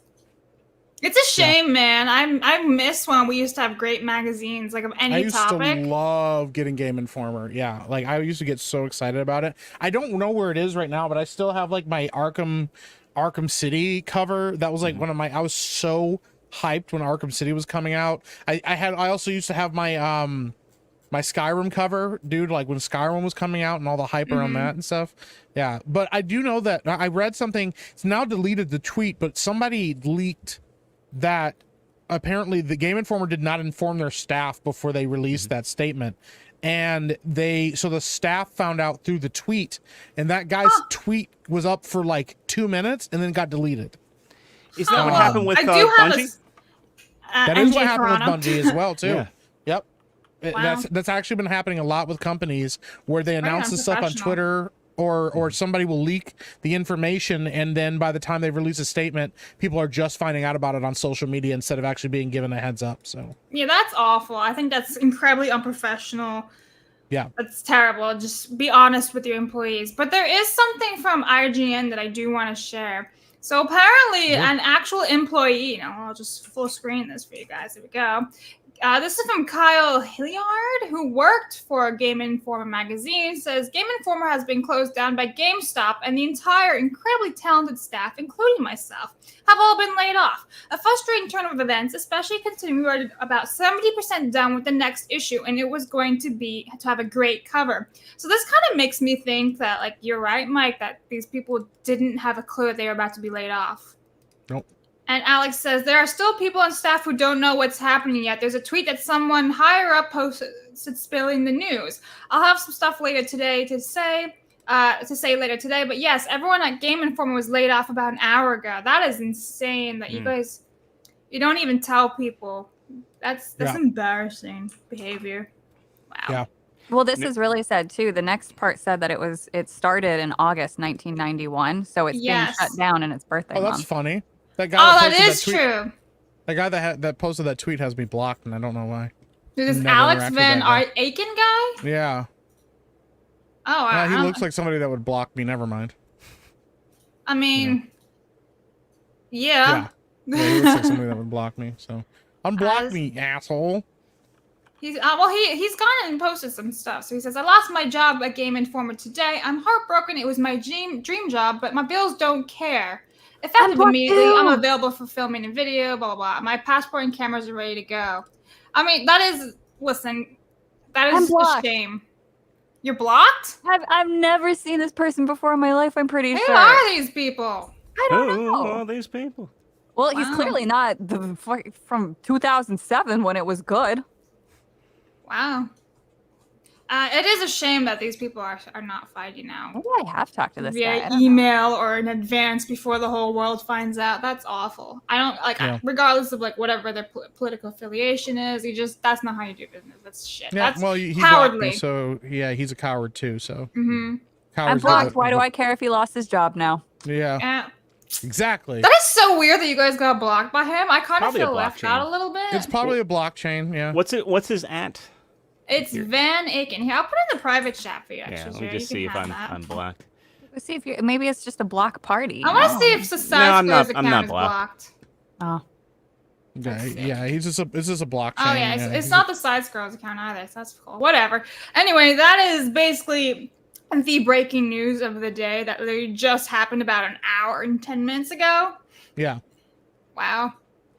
Insane. So what did they I haven't kept up with them. Are they one of the ones that they'll release the online articles that try to cover for like Assassin's Creed and present everything as disingenuous? Do they do that, or are they actually like sticking to game news?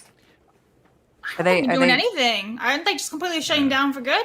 Going to their website, they were sticking to game news. Like I looked at the page, they talked about the Bungie layoffs, but they also are talking about like premieres of like Civ 7's gameplay.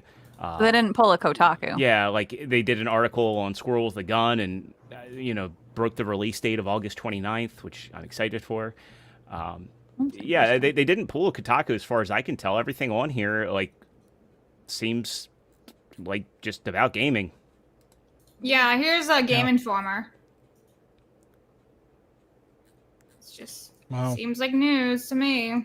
Well, and somebody Squirrel said, with a gun. somebody said that they asked about if they had like a YouTube, and they do have a YouTube channel. Their YouTube channel is like not good. They do not post very consistently on it, and their views are terrible. So here's the YouTube channel. Yeah, they have 700,000+ subscribers, but like look at their numbers. 4,000 views on their most recent video. They post like maybe every few days or something, but they never were really up on it. And here's the thing, like with anything as far as businesses are concerned, when you run a physical media business and you're in the position of watching physical media disappear and dry up and become less and less relevant, you have to be able to pivot on this stuff. There's no reason why Game Informer shouldn't have gone digital and had specific, like, you go, hey, we're going to keep making the magazine as long as we can, but we'll release digital copies. Those digital copies will have exclusive things in them that you can only get from the digital copy. There's a lot of different ways to pivot and grow and continue to make money and generate income as a company that works for you, for them. But a lot of people just assume that, their mother company is going to keep funneling money to them. That's what they do a lot. They go, yeah, no, don't worry about it. And then one day they go, you know what? Some pencil pusher upstairs goes, we got to cut costs. And this is a dead weight. We need to cut this dead weight off. And so they don't even tell people that that's what they're doing ahead of time. Is how a lot of these companies unfortunately operate, but it also shows that you shouldn't, be, loyal to these companies. I mean, have any of you ever been part of a layoff? No. I mean, I've I got laid off once in 2009, which sucked. But, the company I worked for after that went through a round of layoffs, and it was always very tense. Like, we knew they were happening. And it really sucks. I think it sucks to find out either way, and I think maybe they do this approach because what they used to do is they'd pull people into a room, and it was like The Bachelor or The Apprentice, and they'd be like, yeah, you're gone, you're gone, you're gone. Or you're here, you're here, you're here. And like, I survived like 3 rounds of layoffs at that company I work for.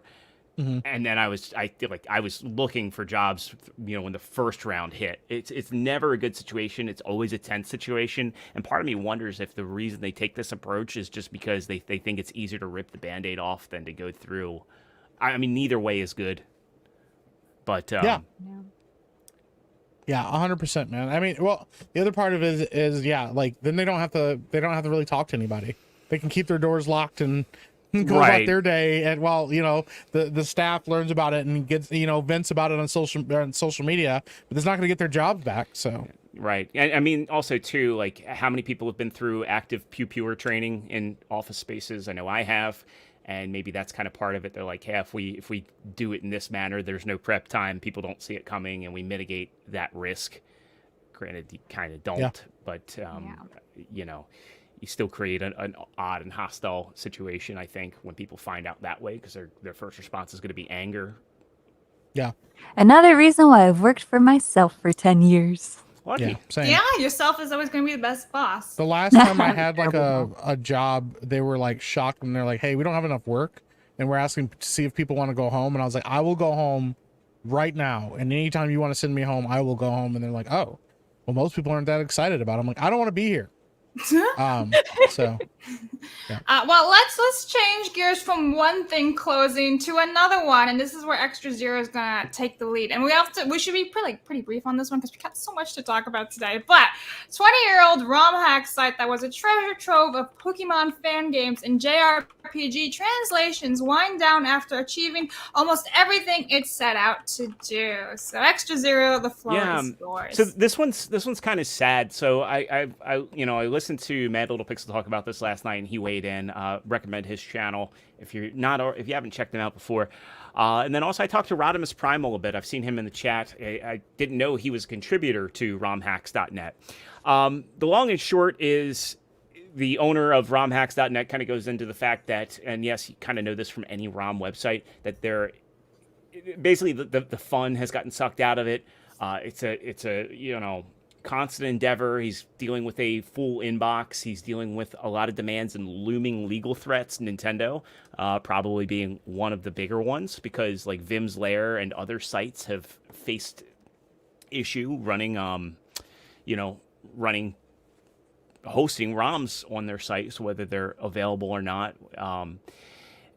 I think it just became too much, and they saw the writing on the wall, and unfortunately they're shutting the site down. Why is this a big deal? It's a site where people could get ROM hacks. This isn't really piracy, but it just kind of goes to show that Nintendo's legal ninjas scared the bejesus out of anybody in the game scene. So I see Rodimus Primal shining and saying my projects were the Final Fantasy VI Naming Edition, Final Fantasy VII Ted Woolsey Uncensored Edition are on there. And I know a lot of them are going to be backed up on archive.org, but they're not taking any new submissions. And this just really sucks because from my understanding from, listening to a lot of people in the gaming scene for years is that they got their start and they got a lot of their passion by doing these sort of projects, by doing ROM hacks. That's how they learned. And it just really sucks to take this stuff away because it's not piracy. A lot of this is like fan projects and people learning how to develop and become the next game makers.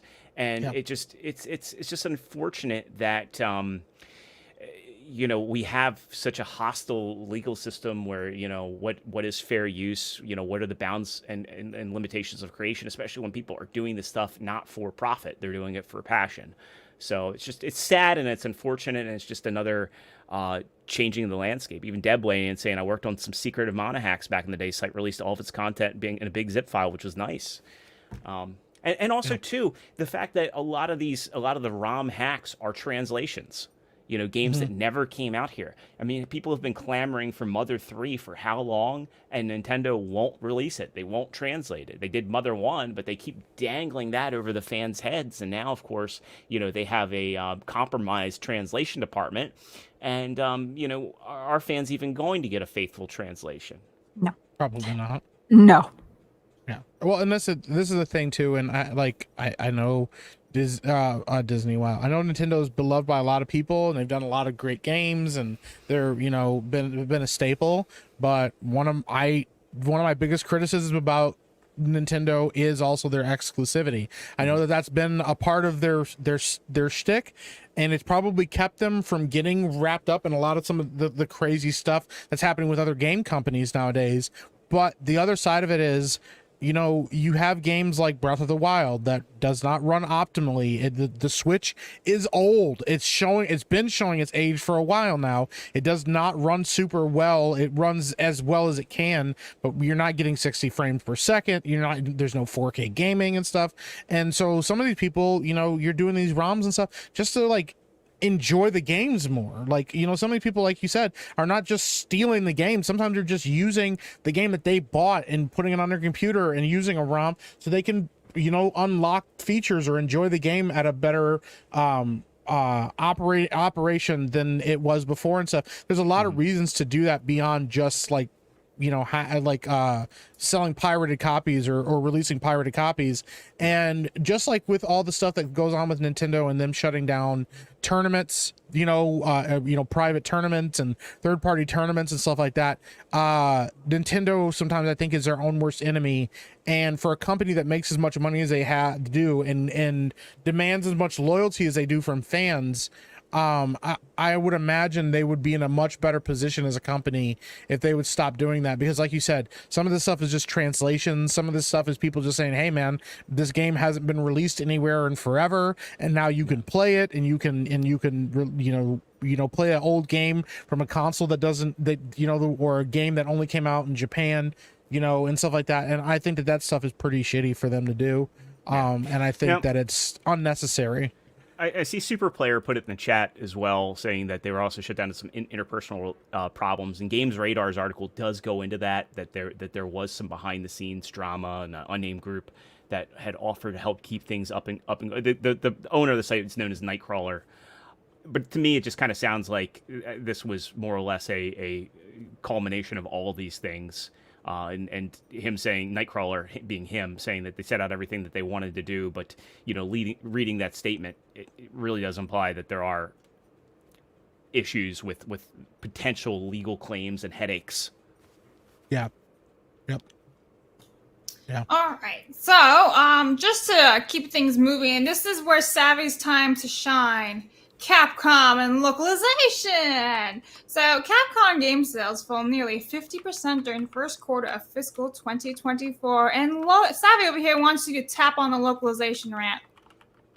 Yeah, I've been using that a little bit lately. The more that stuff comes out, I know that at the beginning of the year they had an article or some statement come out that everybody praised that people at Capcom were getting bonuses, and as wonderful as that is, now we see that sales are down 50%. Well, there's two reasons for that. One, the localization, the changes to the games, blah blah blah. But two, the arguably more important thing, and why a lot of people are turning off, is their anti-hack shit.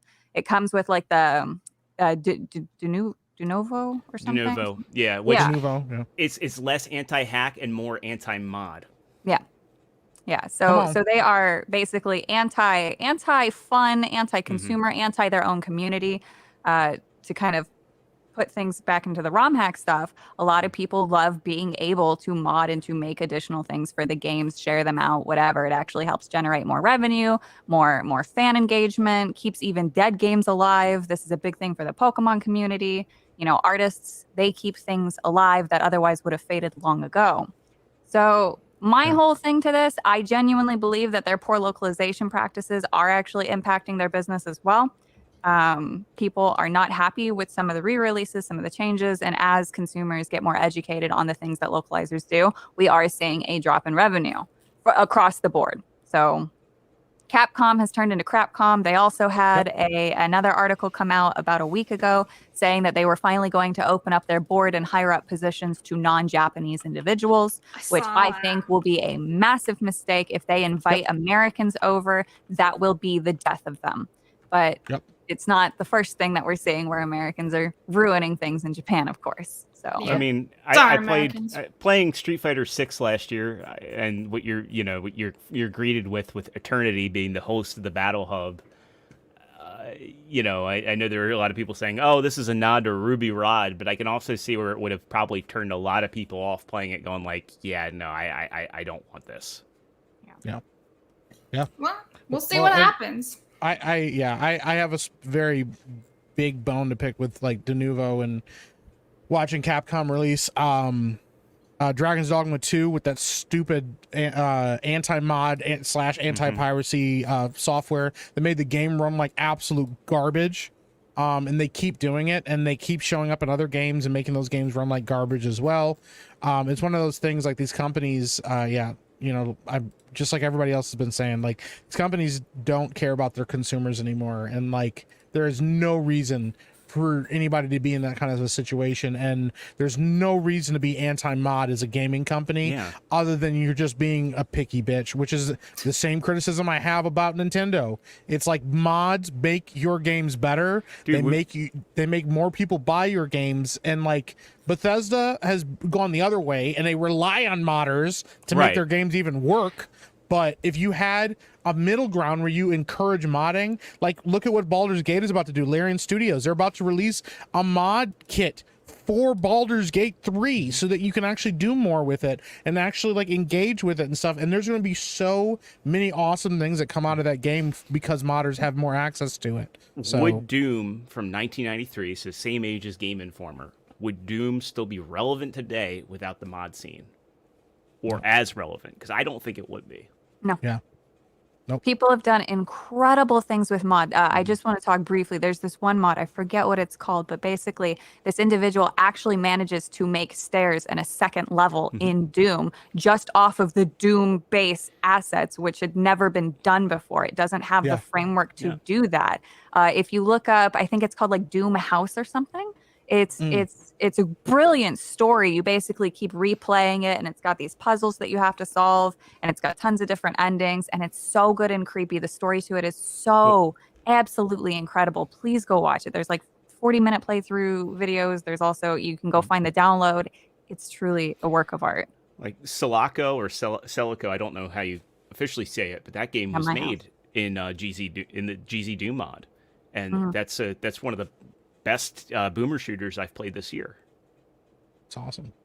Yeah. All right. Well, let's put a bow on that. Good luck, everybody.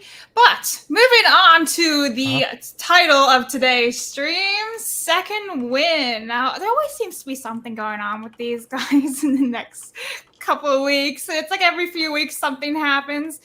But the gist of it is that yesterday an employee actually resigned from Second Win group, I should say. Sorry. And this is what they said. When I joined Second Win Group, I was under the assumption that we were forming a team of creatives with equal value and equal say. Individual creators would oversee their personal series, and the group would decide how to run the business together.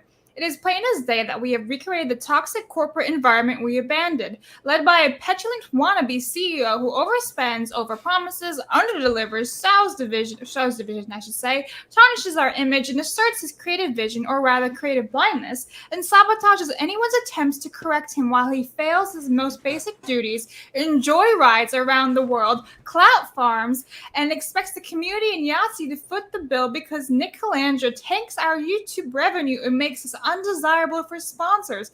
It is beyond incompetence. That is like the biggest I've ever seen in my life. Damn. Yeah.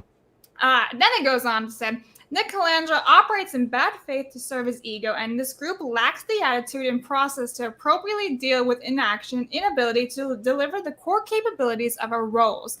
The board of directors lacks a knowledgeable enough majority to see through even the most basic Google searchable errors in Nick's farcical directors and use their personal feelings and a substitute for information even when presented with dumbed down versions at their repeated request.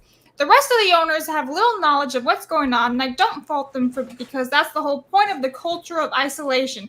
There aren't enough leads at once thinking there's a problem. The rest don't know of the problems, therefore there are no problems. All of my personal attempts to make Nick see reason are ignored.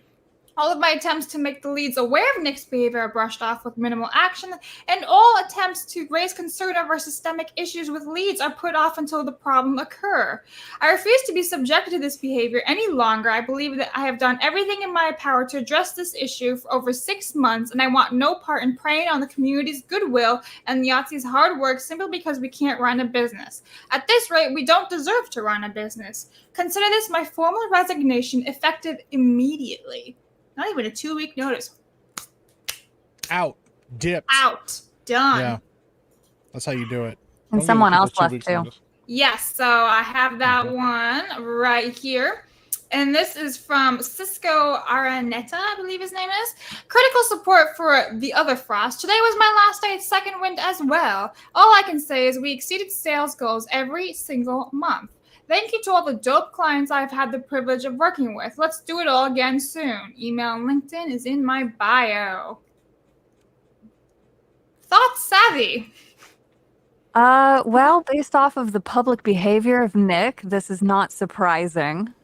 He's the individual who was obsessed with writing a hit piece on Grums that never came to be. He said you have to attack an individual's financial source to get them to stop. He said in Discord, if you support Grums or follow Grums, and their Discord, by the way, is pay only where he said this, for the subscribers of the Patreon, he said, I will ban you if you support Grums. You cannot support both Grums and Second Wind.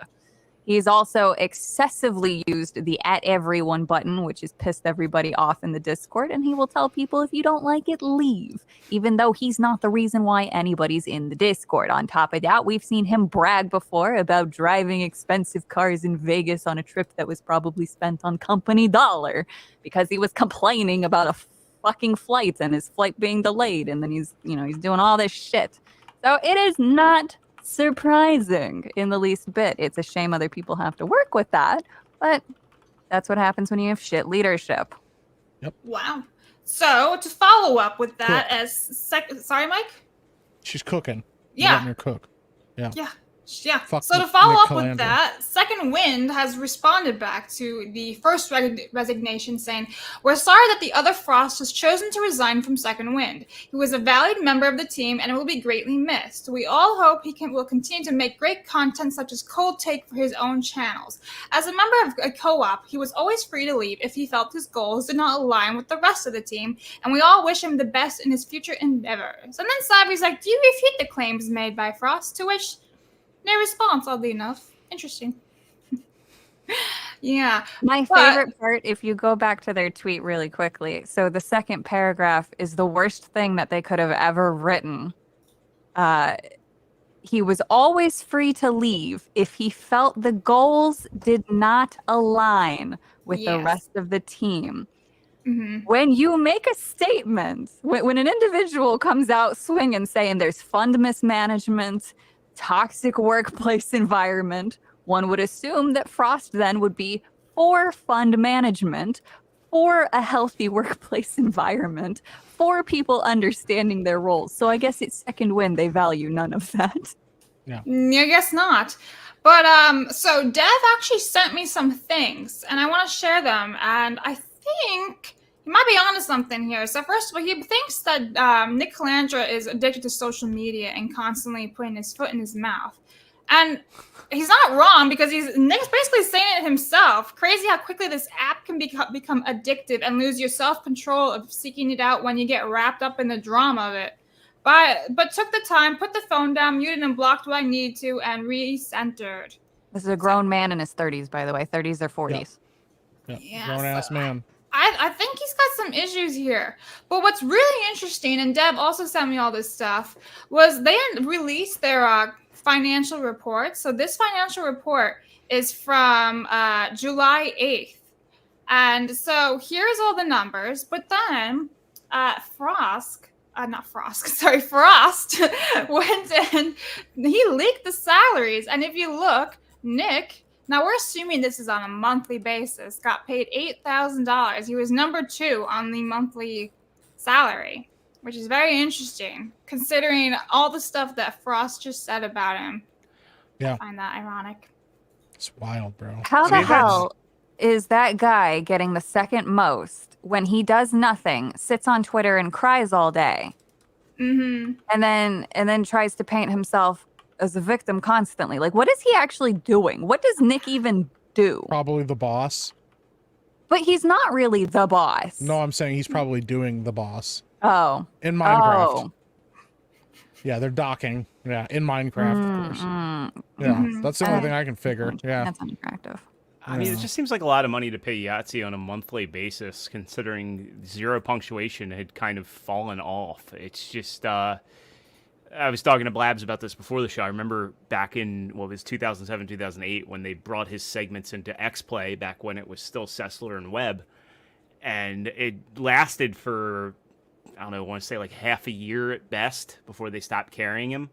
But I feel like the allure of his content fell off like even 10, 12 years ago.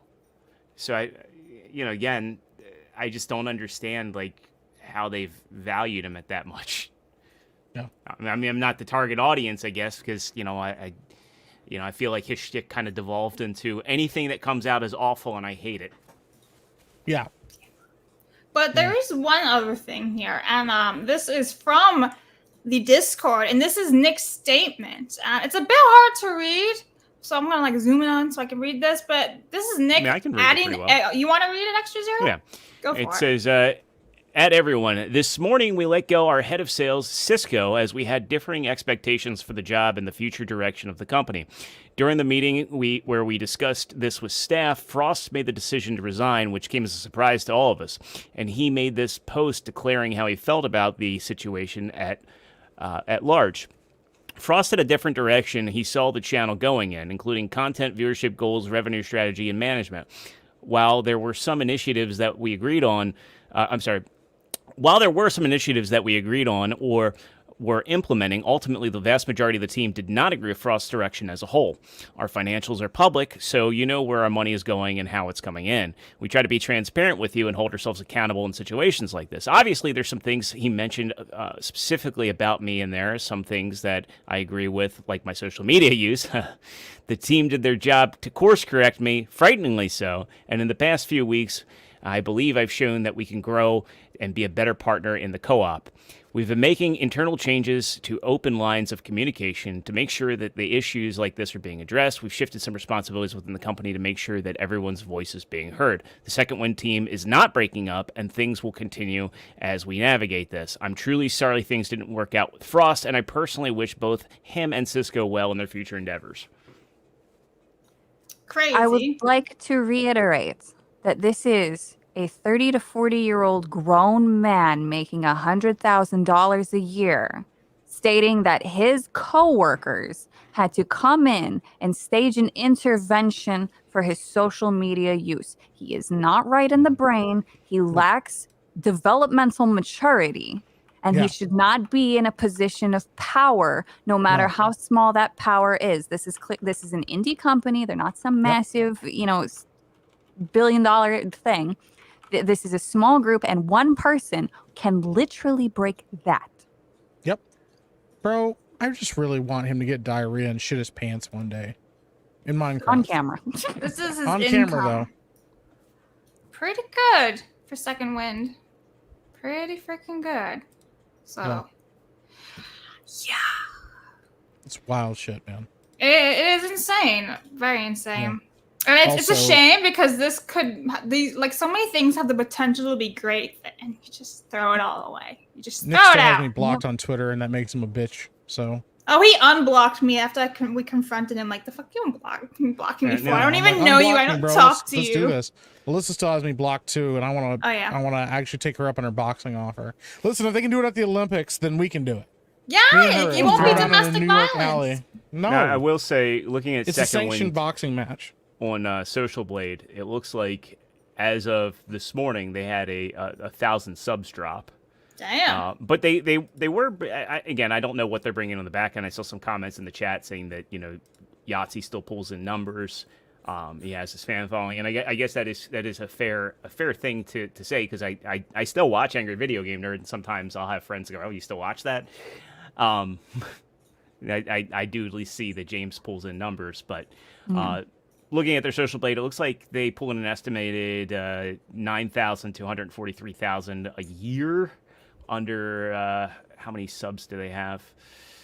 They had 400. Yeah. So it looks like they went from 445,000 down to 444. Still respectable numbers. But are the views there? Do they? How do they bring in any extra revenue? Do they have lives? Do they have supers, direct donos? Chats are saying Yahtzee still pulls in about 200,000 viewers or views. So. Yeah, he's the whole reason why they make any money. Nobody's subscribing to Second Wind because of Nick. They're subscribing for Yahtzee, and then I guess Frost's videos were actually the second most popular for the content that they put out. So they've lost that. So that's going to be a big chunk of any content revenue that they're going to lose. And if they are paying him 1,200, I'm sorry, what was it? 12,500 a month. Yeah, Yahtzee's getting 12 and Nick's getting 8. Something in the 8 ballpark. Yeah.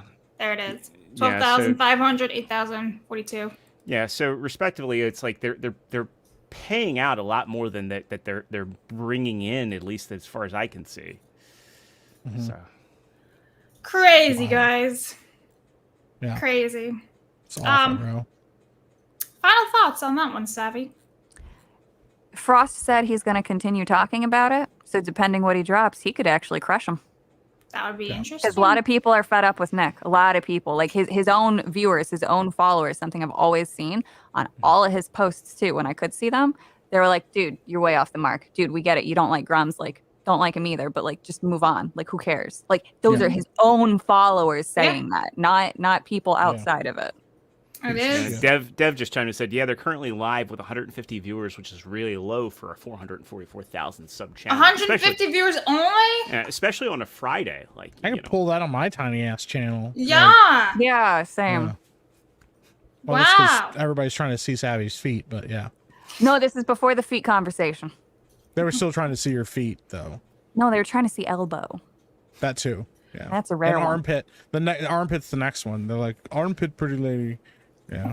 I'm still trying to figure out that one. I can understand the science behind the feet and the tickling now, but the armpit one I'm still trying to understand. I don't understand the armpit one either. It doesn't Yeah, make That is sense. weird. You know, people try to braid people's armpit hair. I'm like, that is fucking Do you weird. know why people like the tickle fetish?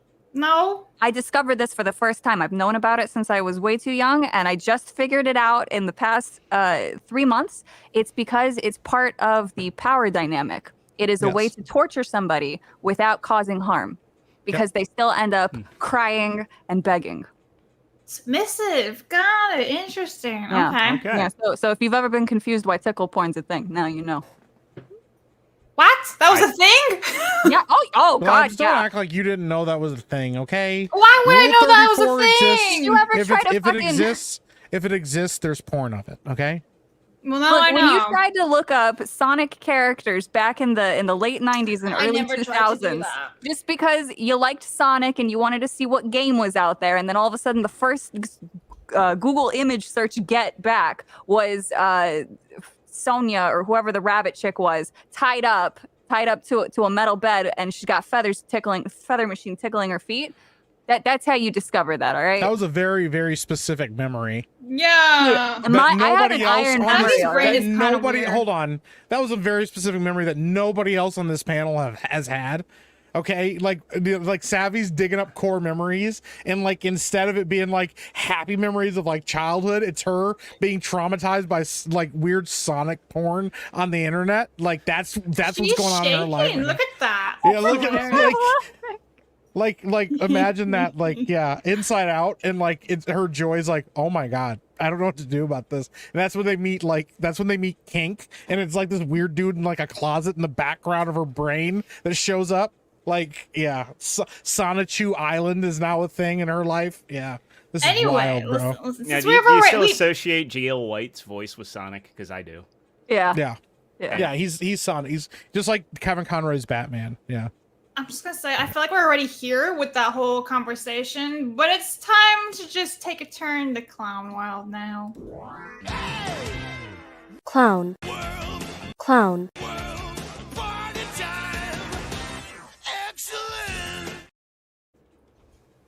I hope you like that, Mike. I feel like you're never here for Friday, so you don't get to enjoy the Clown World. That felt very specifically racist because those guys were dancing like black people. I hope you enjoyed that, Mike. Did you like the black guys dancing? Did you like the black guys dancing, Mike? All right, so Mike and Savvy, how long do you guys have? Because I had multiple things for Clown World. Blabs, I don't have a life. I don't have anything going on in my life. Hey, I cleared my schedule for this. I never get invited on this show anymore. So I was just like, hey, I'll just be here as long as I can to hang out with people. Nice. You know, I don't have any friends. I don't have anything What am going I, on. chop liver? Savvy, are you here for the whole time, or do you gotta bounce soon? Well, like Mike, I am a basement dwelling goblin who has no social life. My husband left the house to go see Deadpool with his friend because he is a normie who has a social life local to his whatever this is. Yeah. All right, cool, great. Okay, so I want to show this one before we get into the what is the Olympics shenanigan. But did you guys know that two massive bulk carriers collided this week? Did you see that? What? Yeah. Oh. I'm gonna Oh. show you when it actually happens because it's Listen, insane. I'm all about boats colliding with each other because like I could steer a boat, but it's like one of those things I'm watching like, what an idiot. What a bunch of morons. Like, I could do It's better. so bad. If I put the volume on, you can hear it. How does this keep happening? Is my question. Look at all that water. Why are they doing this? It is so bad. Like, how do you mess this up? They're That's massive. You don't wild. see each other. Bro. This is amazing. What an idiot. I could have done better, but not really. When you think of the power behind that drift, they're not stopping. Yeah, I mean, the you're drift's good. metal. You're good. You're good. SpongeBob episode, yeah. Yeah. Now I'm It's hoping that's so insulation, because a lot of times there's multiple layers to those hulls. But Yeah, and it's insane. And like this guy was filming everything while pulling the anchor down. It's like, dude, maybe you should put your phone down and work faster. well, I mean, maybe Yeah, in fairness, maybe he didn't have any role that to stop it, and also too, if you document it, you can.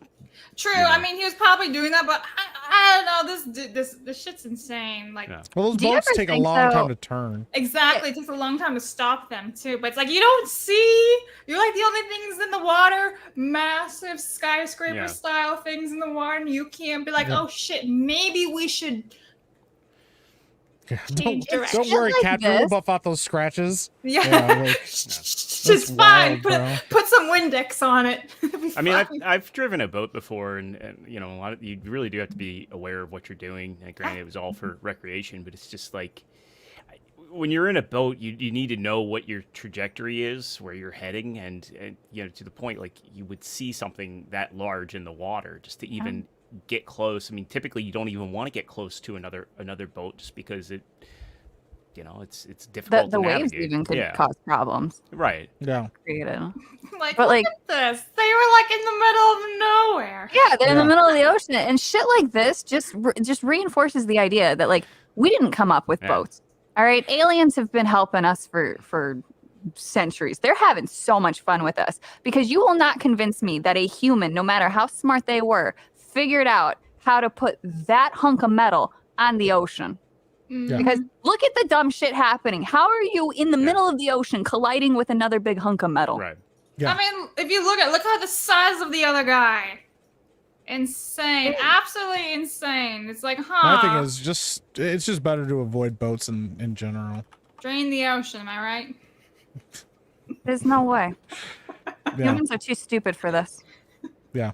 Anyway, let's get to the absolute shit show that is the Olympics. So on, I believe it was Wednesday. I'm sorry, on Wednesday we covered all the shenanigans of the Olympics where people were getting their shit stolen, like multiple countries, like Olympians were getting their shit stolen from them. There was a massive Paris power outage. The water was contaminated. They couldn't practice. It was absolutely disgusting, and that's not even talking about the opening ceremony itself. But now we have this. Now, this article is a couple of days old, but it does give the weight. So there are 2 trans women, aka biological men, wanting to compete in women's boxing. And so this is basically the one on the right is Taipei's Ling Yuting, and then this one is Emain of Algeria, I should say. And this is the one that everyone saw going viral yesterday against the Italian chick. And she basically got punched in the face and then called it quits. And this is her in a video that's basically like heart-wrenching. So I'm going to, play it for you guys, but, be prepared because it's sad. Women crying doesn't make me cry. Lui è mio padre.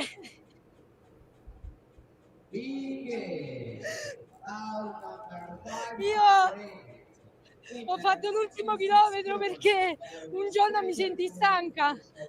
Prima di Tokyo mi sentivo stanca. Dissi, babbo, sono stanca, gli allenamenti sono intensi, però io non mollo.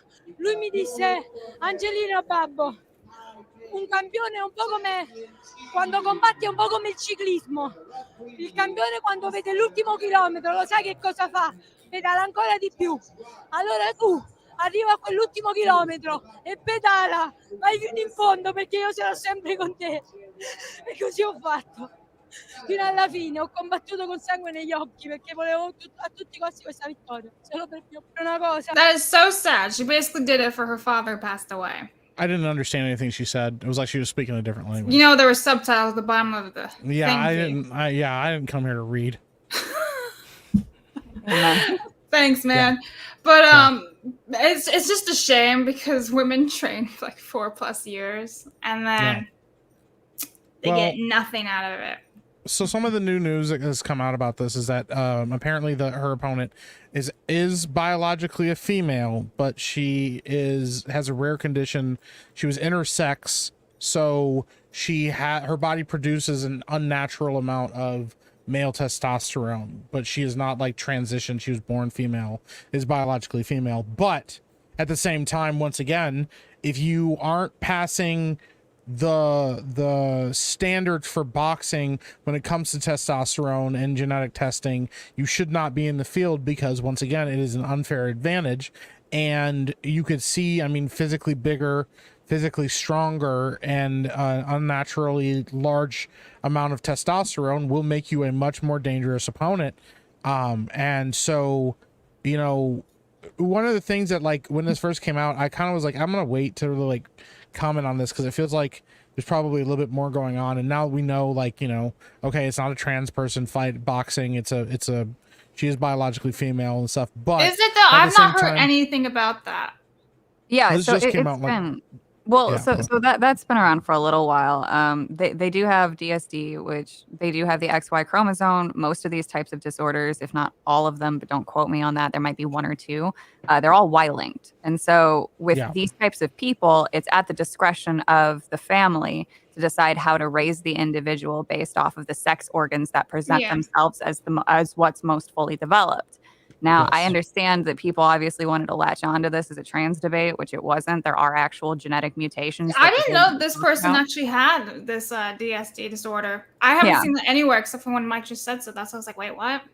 Yeah, no. So that's because stupid social media. Like the logical response is to adhere to the chemical balances set in place by the rules, because situations like this do arise once in a blue moon. Obviously, this person has a passion for fighting. It's something that they've probably done for a very long time. However, in the interest of fairness, given what the Olympics are and the fact that they do have chemical balance regulations, the logical choice is to adhere to that. The emotional response is, and the trans community need this, is to say, who cares about that? Let them fight.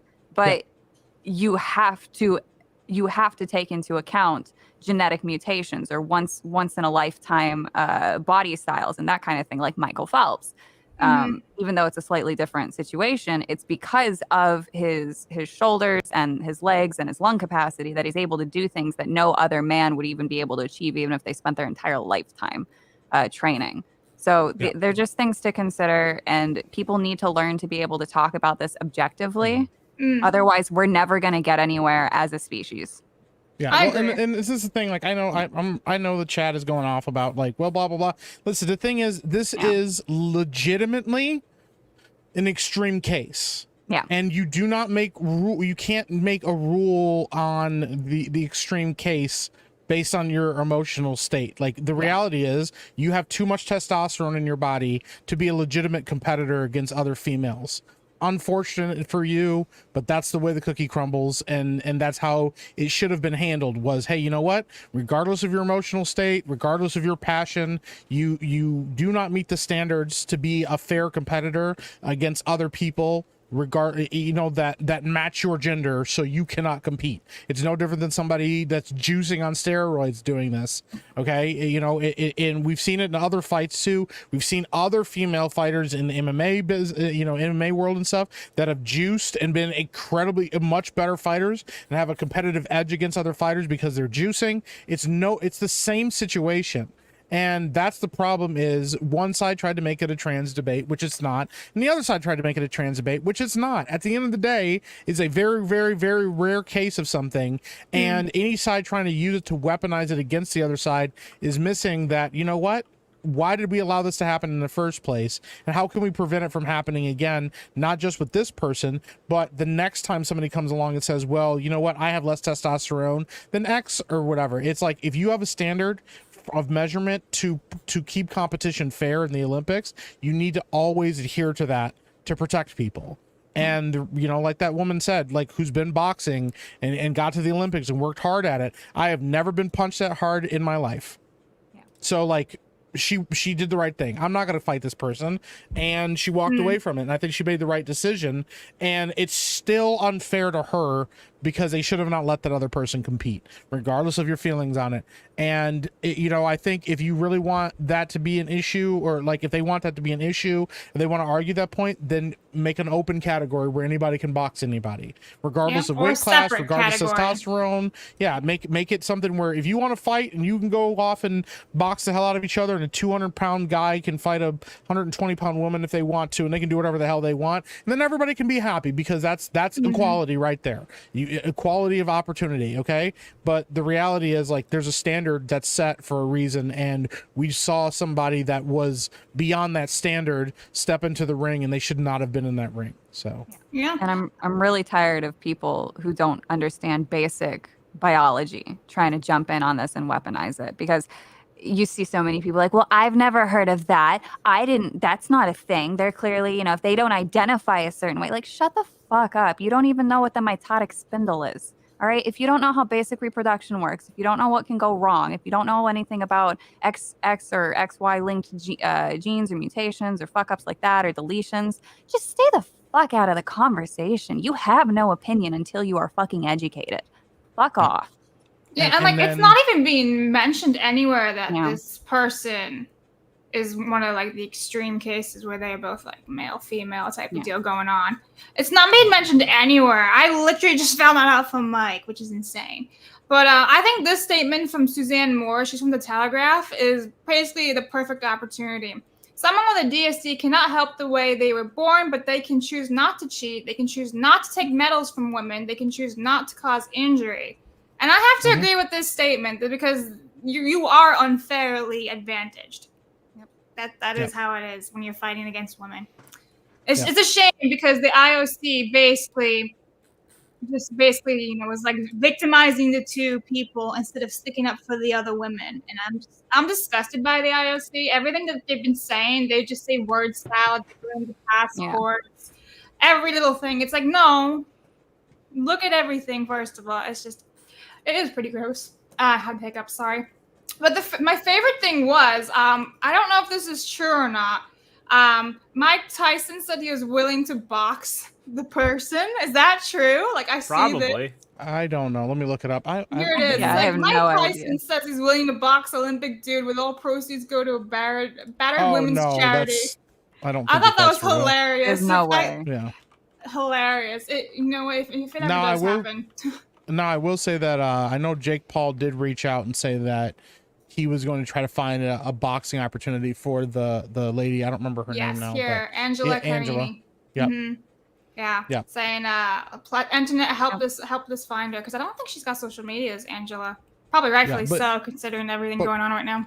Well, Tyson just had to reschedule the fight with Jake Paul, I thought. Yeah, because of his injury. Yeah, he injured his back. He has like really bad sciatica, I think, or something like that, and it flared up really bad. He wasn't able to keep training. Like anybody that, like, if you want to understand like how this works in a very basic concept, go look up female bodybuilders. Like, because everybody's like, well, she looks like a man and stuff. If you have an unnatural amount of testosterone going through your body as a female, you will develop like stronger physical traits. Go look up female bodybuilders, who a lot of them are juicing because they want to get big and muscular. Go look at what testosterone does to a female body. If you keep doing it, you will see they look very manly. They have very manly features, things like that. But it's also kind of funny because in like female bodybuilding, the point is actually to look as feminine as you possibly can with the muscles that you have. They wear makeup, they wear lipstick, they paint their nails, they want to look feminine. But like the thing is, like it's just that kind of a thing. Having extra testosterone in your body does give you an advantage that you wouldn't normally have, and you shouldn't be able to compete against people in a situation where there are standards for competing. It would be one thing if this person willingly stepped into a fight with this person. It's the same thing, you know. It's not the same thing, but it's because it crosses the same, like it intersects with this whole thing, like what happened with Leah Thomas as a swimmer and stuff. It kind of inflamed all of those people's frustration about that and brought up a bigger issue. But I think it's important, and I mean this with all respect to anybody, because I'm not a person that sometimes always thinks clearly about things. It is important to not be impulsive about a situation until you actually know the facts of the situation first. What happened was that person should have not been competing, regardless of the situation behind why they shouldn't have been competing. But you know, it's important to be slow to act so that you can actually know the situation and respond accordingly than to immediately assume that they were trying to put this woman in harm's way. I think that she deserves another shot. I do think she deserves people helping her out, and I think she deserves the support that she's getting because she worked hard for it. And I do think that the Olympics should be held accountable for allowing somebody to pass their standards that could have put people in harm's way, and that's really what matters. So it's crazy. And just to wrap it up, apparently these people were like allowed in the 2020 Olympics, but it went unnoticed, and so now it's getting a lot of attraction. That's what I'm hearing. I don't know if that's true or not. But let's just end this on a light, kind of funny note.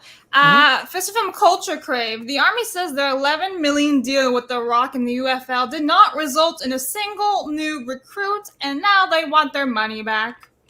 Damn it, Rock, you failed. Here's the thing. It's not their money. It's our money. Right. That's how taxes work. And also, The Rock has been struggling for a hot minute here with a lot of his Movies. business decisions and movies and stuff. He's been trying to make a lot of power plays, and that has not been going well for him. I do have to give him credit. Like, his heel turn that he did recently in wrestling was pretty rad. It was good to see him just go full bad guy again. Huh? It was so good because he doesn't play bad guys typically, but he's so good at it. Yeah, he really just he needed to. Everybody knew The Rock needed a win, and the only way The Rock could get a win was to stop being some milquetoast like fence sitter and just fully embrace heel. And he fully embraced the heel, and I was all about it. And that was the best thing that he could have done for his image. And now, you know, I think that a lot of stuff is going to come out about, you know, business decisions like that. His attempt to take over DC films and how badly that went for him and stuff like that. He damaged his brand really bad. I think that's the first time we've ever seen anybody like that not do something illegal and destroy their image. His wife is his agent as well, and I don't think she's really helped him. I don't know. Is his wife his agent? His ex-wife was his agent for a while. Lillian, what's her name? Not Lillian. Oh my God. Yeah, his ex-wife is his agent. Huh? Yeah. Isn't he with someone with Moon in their name, or no? Am I confusing that with another person? Yeah, The Rock's ex-wife is his agent. Still? Yeah, and Still is? That's wild. Yeah, Danny Garcia, that's what it was. Yeah, she became after they divorced, he went with another agency, and that's when he was doing like the Tooth Fairy and stuff. They kept giving all these like crappy Disney movies. Yeah, and then she came along and was like, "Hey, when are you gonna stop doing that and start being an action star again?" And then she kind of revitalized her career. She was Henry Cavill's agent. I don't know if she still is. Yeah, and they created some friction in Black Adam because she kind of stopped the Superman cameo. Yeah. Huh. So. Yep. She stopped it. Spicy. Yeah, that was my understanding, is that she kind of, because she was also Cavill's agent. Yes, The Rock was the one that pushed for it because he had like production. He wanted to fight Superman. Mm-hmm. Yeah, he wanted to fight Superman, so he tried to make it happen, and it didn't go his way. But yeah, that's his ex-wife. Yeah, he's married to a different woman now. But yeah, Danny kind of was a big. She kind of represents a lot of guys that are like action stars and stuff like that, and The Rock was like her biggest client. So. Yeah. Well, naturally. Don't forget too, though. Hollywood's also trying to smack him down into place since he came out and said, "Well, I don't think Biden's done really well for the country." Yeah. That's there was true a lot too. of stuff that came out the day after, conveniently. Yeah, he kind of pissed off everybody for a little while there. Yeah. All right, let's get to some super chats. Now, again, if anybody, except for Extra Zero, have to bounce, you guys are welcome to bounce because we're going to be here for a bit. You guys have been very nice with your super chats today.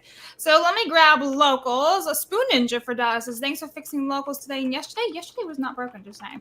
Broman likes pickles. And then Conan, it has everything. Only watch Conan. Okay, thank you. Let's see. Valkyrie Winter says, I'm so laughing at this. Yes, I love it all. I love you all. And Scal, I so love vodka, Scal. I don't care if I'm wasting money on you all. It's grand. Iru indeed. Love to you and all the chat. This is the B. This is the B. What does the B mean? Oh, he comes back and says, Savvy, should I drop a 500 to show off Beardo's legs and your feet? Plus Scallon. Ooh, this is so much fun. I love you all indeed. Scallon, yes, I'm World of Warcraft drunk play. I love the booty. What are you saying, man? After this stream, you can come over to my channel and stream. You can talk to me in my chat too, okay? Yes, please do. Go to Mike. Autistic Accountant says, at Epic Mike, when Blood and Waters and Reflection coming out, both look legit. We are working on it. Movies are very hard to make, and specifically when you have to completely reshoot another project that is not Blood and Water or Reflection, it significantly slows you down. And that's what we're working on right now is getting those, like some of the last few projects done. And that has been a massive undertaking. So where we wanted to get started a lot sooner this year with the Epicverse stuff, we are holding back because we're trying to get the rest of this stuff done. I promise you, as soon as things are ready to go, I will tell you guys, and you guys can get hyped and excited because we have some really cool stuff to announce once we're ready to go. So, all right. Benjathan says, was this two girls, one eating from the bowl of the other? I'm sure your friend isn't referring to a no-no vid. Ex-co-worker used this post to shit in work chat. We're going to move on from the Fruit Loop story. Thanks, Savvy. That's a different one, though. Master Gawa says, perfect open. What are friends for? I want to make perfect bowls. Just ask the Japanese about Nayo. I knew a girl into being filled with noodles. Frick, man. Bench Corns Farm says, if you watch the Olympics from the Olympians, despite that opening segment and that boxing match, you are in compliance with both wokeness and Satan. All right. Thank you for your input. Eyes of Meme says, pickles are the best. Hashtag pickles. Thank you. Short-Fat Otaku says, a local burrito joint in my city will put Rice Krispies into the burrito for added crunch. It's actually great. LOL. Hi, guys. Hi, Dev. Thank you for that. It's kind of based, actually. Dev says, as of 30 minutes ago, a GameInformer shut down. RIP. Yes. Yeah. Blaz, we'll need evidence of that small shoe size. No. Phantom, is the Blabs show Craig is just her sidekick. Also chirp. Hi, Mike. I don't, my like smoke alarm doesn't chirp. You've never heard a chirp in the background. That's true. That's not a stereotype. I thought he was just chirping at you. I didn't think it was a fire alarm. It's the fucking fire alarm. Steven says, it looks like the bottom half of Johnny Five from Short Circuit. I don't know what that was in regards to. Absolutely Rudy says, a white robot cop in the hood. They never learned. That's what they're saying. The bottom of the robot looks like the I thought it looked more like Eva from Wally's. Extra dab on side scrollers. What's up, little brother? Brother. The Worthy One says, it's like if Rob from Nintendo became a cop. Yeah. Psychotic Mongoose has been a member for 5 months. Thank you very much. Joseph says, Savvy, if it makes you feel better, Philadelphia treats people worse than Hitchbot. Philly is notorious for less than sane people. Oh, I got to share one thing. Winterfell DM'd me, and he said that after what happened with Hitchbot, they made Popebot, and it went to the Super Bowl. Aw. It's actually pretty wholesome. So I'm just gonna go watch robot videos for the rest of the day. I'll put it in the chat, the private chat, so you can see it. Javi says, yes, get Blabs, get her, watch Arnold. Okay. SBZ, member for 4 months, says, California with their GDP has enough money to build multiple ED-209s, but instead they gave away half of it to LeBron's family and gave us Roomba Cop instead. Yeah. That's funny. Winterfell says, Google the Philly Pope. Yep, there it is. Yep. Thank you, Winterfell. D-Day says, Blabs is shit. D-Day, you're a home. And a slap. Nice Dan's Secret Foot Fetish says, we can have a movie marathon, Blabs. Just take your shoes off first. What's up, Subby? Bye, Dan. Weirdo. Shield Wall says, please tell me Blabs has at least seen the 1999 Mummy. I love it. The third one's kind of shit, though. We pretend it doesn't exist. You know, I'm not too fond of the second one either. It's a bit weird. But the first one's fantastic. Great music. Hey, Winslet's hot, though. You know, he's talking about The Rock, man. That CG Scorpion King. Wait, yeah, Kate Winslet, she's not in The Mummy. Oh, whatever. That's Rachel Weisz. Yeah, Rachel Weisz. They're all the same. They're white women. Well, they're all the same. Damn it! They got tits and ass. Yeah. Wolf Squat Thrust says, turn in your nerd card, Blobs. You haven't seen The Predator? No, I've not seen those type of genres. They're not for me. Hand it over. Hand it over now. I'm not handing it over. I have a different type of nerd. Take it. I've taken it from you. Tomac says, Blaz, why have you not seen The Sixth Day? It has cloning just like the sheep you love. Yeah. You leave Dolly the sheep alone. But to not see the Predator. Yeah. Jester says, Epic Mike should rebrand to Endless Mike Hellstorm. Thanks. Javi says, what did the elderly man do to the Green Ranger? Yeah, that is the question. They haven't released that info. Yeah, he started something. He fucked around and found out. I guess so. Normal Man says, if Baby Groot and Baby Yoda got into a death match, who would win? Ooh. Hopefully Baby neither. Groot would win. I think Yoda would win. Oh, wait, Baby Yoda, like Grogu. I thought they meant like younger version of Yoda. Yeah, no, Groot Baby Groot would win because Baby Groot is actually like violent and doesn't mind murdering people. So he would just get the kill shot right away. Grogu gets tired after lifting things up. Yeah. Honey Badger says, I stand with Blabs. Harry Potter is awesome, and I don't care about Arnold movies. Thank you. Y'all now let's cast Arnold as Dumbledore. Yeah. Oh my god. Yes. Harry, did you put your name in the goblet of fire? Yeah. Terrible. No, Next, respect the picture. Yeah, no. Surefire Talker says, Savvy, my cultured friend, tell us about the plot of Kuroinu. No. Steven says, to be frank, Power Rangers has died for a long time. The only PR thing I have seen come out of the PR, I keep thinking Puerto Rico when you do that, is Godzilla comics. I think of public relations. I don't know. They've had some okay stuff. Like the Boom Studios comics were all right. They had the it's not the Transformers. They had the Turtles crossover, which was actually pretty decent. And of course, Once and Forever last year. But yeah, they really don't have much of the following or attention that they used to, which is very true. Norm says Jamie Lee Curtis wants to be in a Marvel movie. That's the reason she's apologizing. They're probably casting her as we speak. Lean back, have a snack, take a nap. Blabs, we never know what is best in life. So sad. But then D-Day says, Blabs, what's best in life? What is best in life, Blabs? Benjamin says GDI, guys. Don't give Savvy ideas. What is best in life? I don't know what the answer is. It's some Arnold movie. To crush your enemies. To see them driven before you. To hear the lamentation of their women. Okay, no thanks. That's not what I want. That is what's best in life. No thanks. Well, Savvy has unlocked a new plane of ranting. No, I'm going to get Blabs to watch Conan. She's absolutely going to watch it. I'm not going to watch it. Jason says these companies literally hate money. Official request for Savvy Harley voice. Remember for 1 month? Oh, now? Just one line. Oh, Mr. J, you're so silly. Nice. Benjamin Greystone says... is going off about feet in the chat. Calm down, Greystone. It's all right? weird. Whose feet is he going on again? Probably both. I don't want to know. Benjamin says Lefties thinks that Boston accent is sexist. Bruce Timm never cared about the shows or characters. Paul Dini is a pip-laying pleaser. Let's face it, BTAS was a fluke. I see Tracy T wants me to do an Arnold impression again. Come on, I'm here. I'm here on the side scrollers. It's the big show. It's the big internet show. We don't have the Stutter and Craig on here. Why is he not here?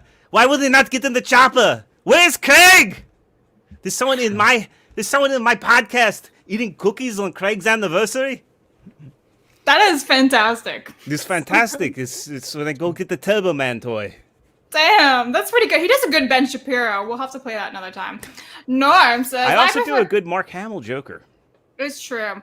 I prefer having Batman in my Batman content. I don't know about you. I think most people prefer that. Yeah, real simple. Yeah. Says, oh no, it's Miss Creaky voice. Is that either myself or Savvy or both? I think it was Savvy when she started peeking her mic. Oh yeah, it was hilarious. It was like dogs could hear you worse than me. Yeah, she was starting to get up into her head voice, and you could hear the glass starting to crack in her room. Yeah. There's not much glass in here anymore. Yeah, she's only got paper and plastic. Suna Soul Silver says he looks like that MC character from Despicable Me. Norm says, wasn't everyone poor during the Great Depression? Also, wasn't there food rationing in the 40s because of World War II? Where is Montoya getting her food? Exactly. Lots of people were very thin, and they all did a lot of physical working too. Yep. Benjamin says, Batman Beyond has Harleen become an old granny who looks like Granny from Looney Tunes. Unlike current stuff, she's very involved with her granddaughter's well-being, keeping them out of crime and stuff. Also, Melissa Joan Hart was the voice of Dee and Dee Dee, Harley's twin granddaughters. Nice. You mean Barbara Jean from Reba? Barbara Jean! or Clarissa. That's how I think. Yeah, Blabs, you just make me feel old, and it makes me sad. I love Reba. Yeah. I have the DVDs. Yeah, but that's not no. Clarissa explains it all. Sabrina the Teenage Witch. Sabrina, yeah. Oh God. Oh wait, Melissa Joanne Hart, not Melissa, another one. Okay, Oh Sabrina. my God. No, they're two different Melissas. I get them confused. Oh, Just my go watch God. Predator. Give me your nerd I card. can't handle these young kids no more, bro. I was thinking of a different Melissa. What's her These face's babies name? She out played here, Barbara bro. Jean, but you guys are talking about Sabrina. Sorry, I do that all the time. These babies out here, bro. Listen, Damn. Uncultured. Yeah. I'm the only one here who can speak multiple languages. I can't be uncultured. I can speak multiple languages. I just choose not to. Donde está la biblioteca? Yeah. Good job. Master Gala says, I wouldn't mind the Kathleen Kennedy media treatment if these replacements didn't look like men. There's no point in sexist lesbians that aren't hot. Come on. Amen. Skip says, Blabs finally locked Craig in her basement and seized control. Congratulations, new overlord. Yeah, I actually killed him with Josiah's shovel.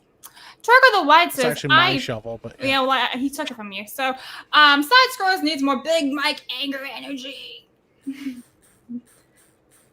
What is that noise?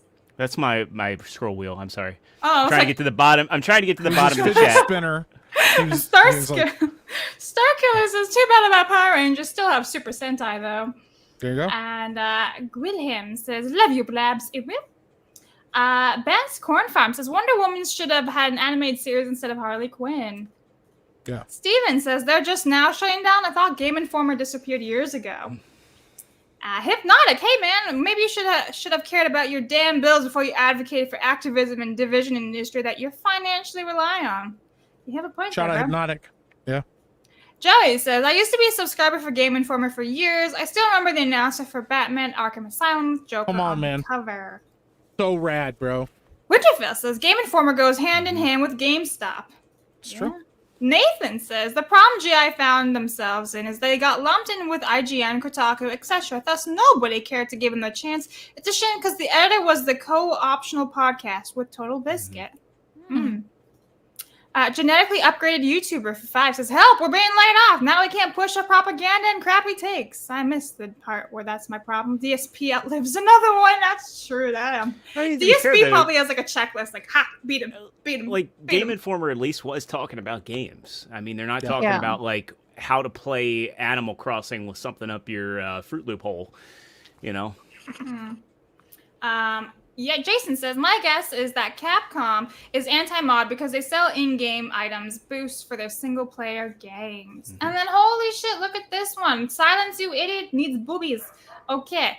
The funny thing with Nick and people trying to defend him as us not knowing the full context, if you go to Second Wind's community page, Indianos, it gives some criticism, and Nick respond exactly as Frost describes, such an ego-driven dweeb. Yeah, well, thank you very much guy. for your 50 right there. Yeah. Nick sucks. Lultz's Forge, Borderlands movie being bad and unfunny is accurate. Yeah, is that thing out soon? Yeah. Yeah, no one's pumped for it. Yeah, nobody cares. Absolutely, Rudy says, Sav is cooking today. She belongs in the kitchen.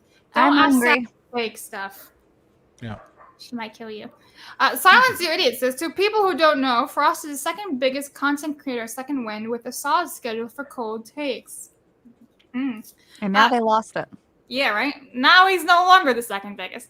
Seagruin says, Capcom's stance on mods used to be, if you mess up your game, LOL. The pivot on their opinion on mods can be traced back to RE4R nude mods and someone leaving nude chun mod on at a sanctioned secret tournament. So somebody ruined it for everybody else. Mastagawa says, people like Nick and SFO that try running secret operations to dock others are the absolute worst. Ask Dev about Metalcore. I don't know what that about. Metacore. Yeah, fuck Nick Calandra. He's a fucking asshole. Alan says, it's France. What did they expect for the Olympics? I don't know, something cultural? Something sexier. But yeah, France used to have their head on, right? Once upon a time. Yeah. Well. They're a bunch of cowards, but they had some legitimately sense. had their heads off, but they were good at sex, yeah. Yeah, they had some culture and art about They them, did yeah. invent an entire genre of kissing. Yes, they did. A lot of other degenerate stuff too, yeah. Somo says, the times where you used to get to be legitimately violent against non-men is one of the joys of life. Paris Olympics 2024, Sam Hyde would be proud. Sam Hyde would be very proud. Seems France takes more pride in Marx de Sade than Joan of Arc. Yeah. And Nut Bunny says, one clarification, male and female development is dictated by chromosomes, but some of disorders result in XX males and XY females. Thank you, Nut Bunny. Benchathan says, I mentioned this last time, XY fallacies, meaning she is some level of intersex, defective Y chromosomes. In humans, there are no true hermaphrodites. And this is a fact. You cannot have both sex organs functioning. That's why when some people say, oh, they're a hermaphrodite, that's wrong. That is literally wrong. There are so few species in the world that can actually do that. Hyenas are one of them, though. I think Hyenas and worms. I remember when they did that whole thing with who Cartman's dad was back in the, what was it? Yes. The late 90s. And, you know, this thing was that Leanne Cartman was a hermaphrodite. But then people, like, were you know, they took it upon themselves to look that up. And they're like, wait a minute, the hermaphrodites aren't functional. They wouldn't be able to do it. Then, of course, they retconned it. And, yeah. You know. Oh, it's so funny. That's class. I miss classic South Park. I miss it when it wasn't insisting on being topical. Well, look at this one right here from Matthew, which is going to anger Savvy. Is that really basic biology, Savvy? I know nothing about biology, and I'm not going to say anything, but the words you seem pretty big and confusing to me. I'm just going to call her hermaphrodite. That's what she is. There's your boobies, but unfortunately you are incorrect. But thank you, Matthew, for the $100. Yay! Look, titties. I want milk. Oh my. Jesus. We are the only species that consumes milk in an adult stage. Yeah. Weird. Well, not all of us. Well, we run the world, so sucks for those other. We're allowed animals. to have milk. Some people like myself aren't genetic mutants. Like I'm lactose intolerant, meaning I'm actually normal. We actually are, yeah. Well, that's because I'm built stronger. Yeah. My thing is like I like that we take the milk from animals. We're like, yo, give it to me. I'm drinking it now, and then Kyle's like, "What are you doing, bro?" You're like, "Shut up." Like, just nom nom. But if you're lactose intolerant, all it means is you lack the enzyme to properly digest it. The same thing happens in apple allergies. You lack the enzyme to actually deconstruct the skin of the apple. The more you know. Just G on Overrun Locals says, Savvy, if that's a hermaphrodite, both organs don't work, then do we call these folks DSD or intersex? What? They're not a hermaphrodite, though. Yeah. So we just went over this. Yeah. So you acknowledge. So in these individuals, the family chooses typically how they are raised based off of the more developed sex organ. Does it necessarily match their skeletal structure? Not always. So then it comes down to the person. It doesn't matter how I would classify them, but if we're talking about them in a scientific, objective manner, they are an XY individual with either semi-functioning, functioning, or more developed female components. Yeah, I remember seeing an episode of this on House when I was a kid. Yeah. And there was a child who had XY and everything. Yeah. Grey Lobster became a new member. Thank you so much, Grey Lobster. Johnny says, Mike is cool, but he gay as hell. Very true. Very true. Steven says, you don't know who Johnny 5 is? It's time for you to watch both Short Circuit and Short Circuit 2. Yeah, Blabs has a lot of movies she needs to watch, okay? That's what I thought I did, but Jesus, you put me to shame. No, I've seen lots of other movies that people just haven't seen. Because I grew up very European house. Oh, excuse me. Sorry, I only watch European indie films. I'm a film connoisseur. No different Italian French films. Yeah. I'm not French, man. T1S says 5 for 5. So sending a super chat at the end here because Blabs, have you not seen Predator? Just like that. What are you doing with your life? Literally busy working 24/7. Is this why Craig left? Yes. Maybe I need to do a watch party with Blabs, and we'll need to watch like an Arnold movie. I don't want Predator. I don't like those type of movies. That's why I haven't watched them. They're not. What do you mean those types of movies? Define what you think like, a Predator is. They're kind of like a bit horror movie, right? It's got some gore in it. No, it's not scary. People told me it was scary. It's not scary in the Fine, slightest. we'll watch Conan the Barbarian, okay? Conan the Barbarian isn't scary. It just has boobs in it. I like boobs. Warbreaker says, Blabs, cool. contemplate this on the tree of woe. Okay. BA says, Extra Zero, now say don't wake my friend. He's dead tired. In Nana voice. Here we go. That's a classic one from Commando. Don't wake my friend. He's dead tired. So good. There you go. Like I said, I also do the Mark Hamill Joker without the stink of being Mark Hamill.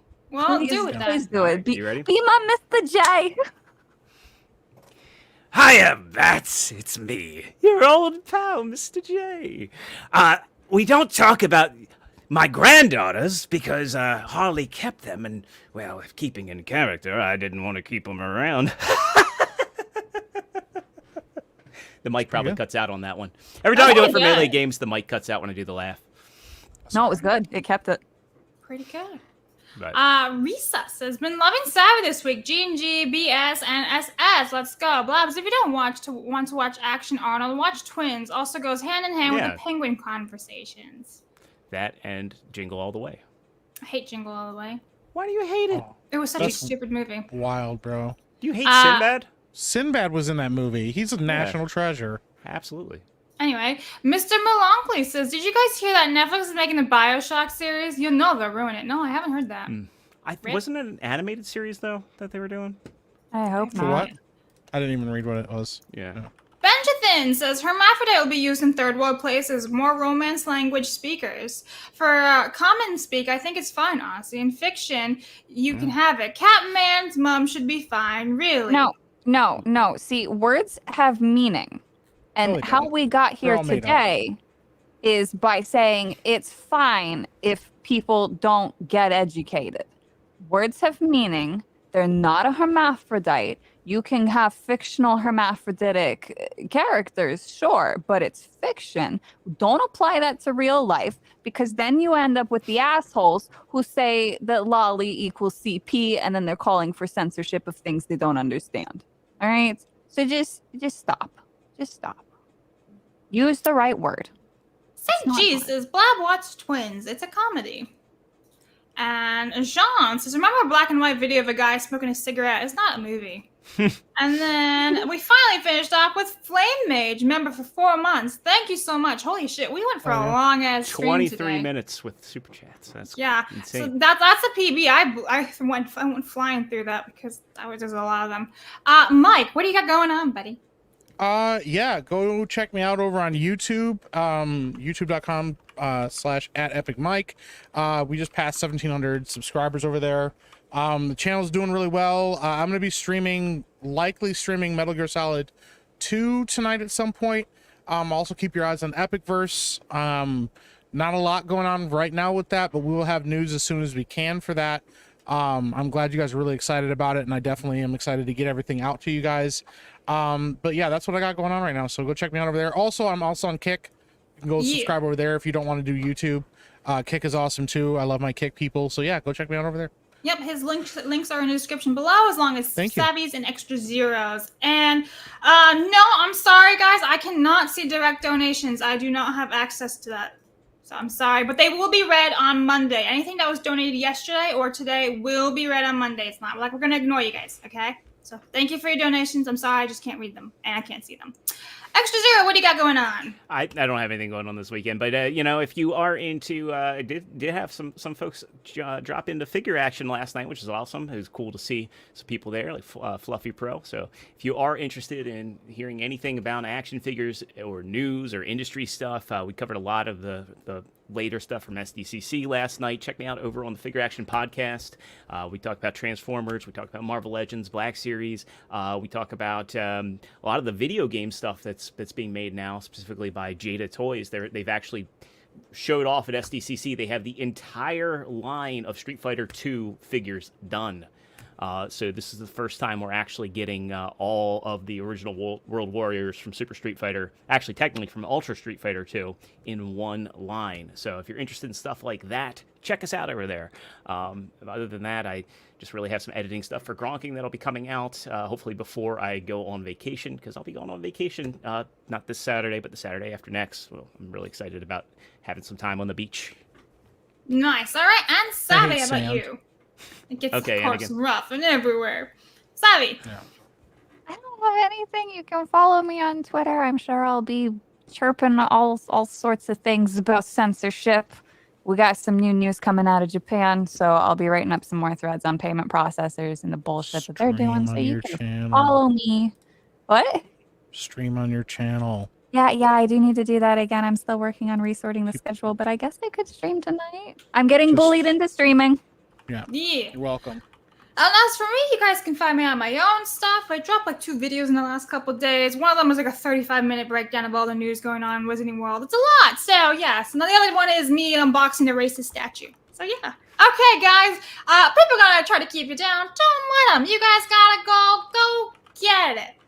See you on Monday with Yellow Flash and Carol Ann. Fatality!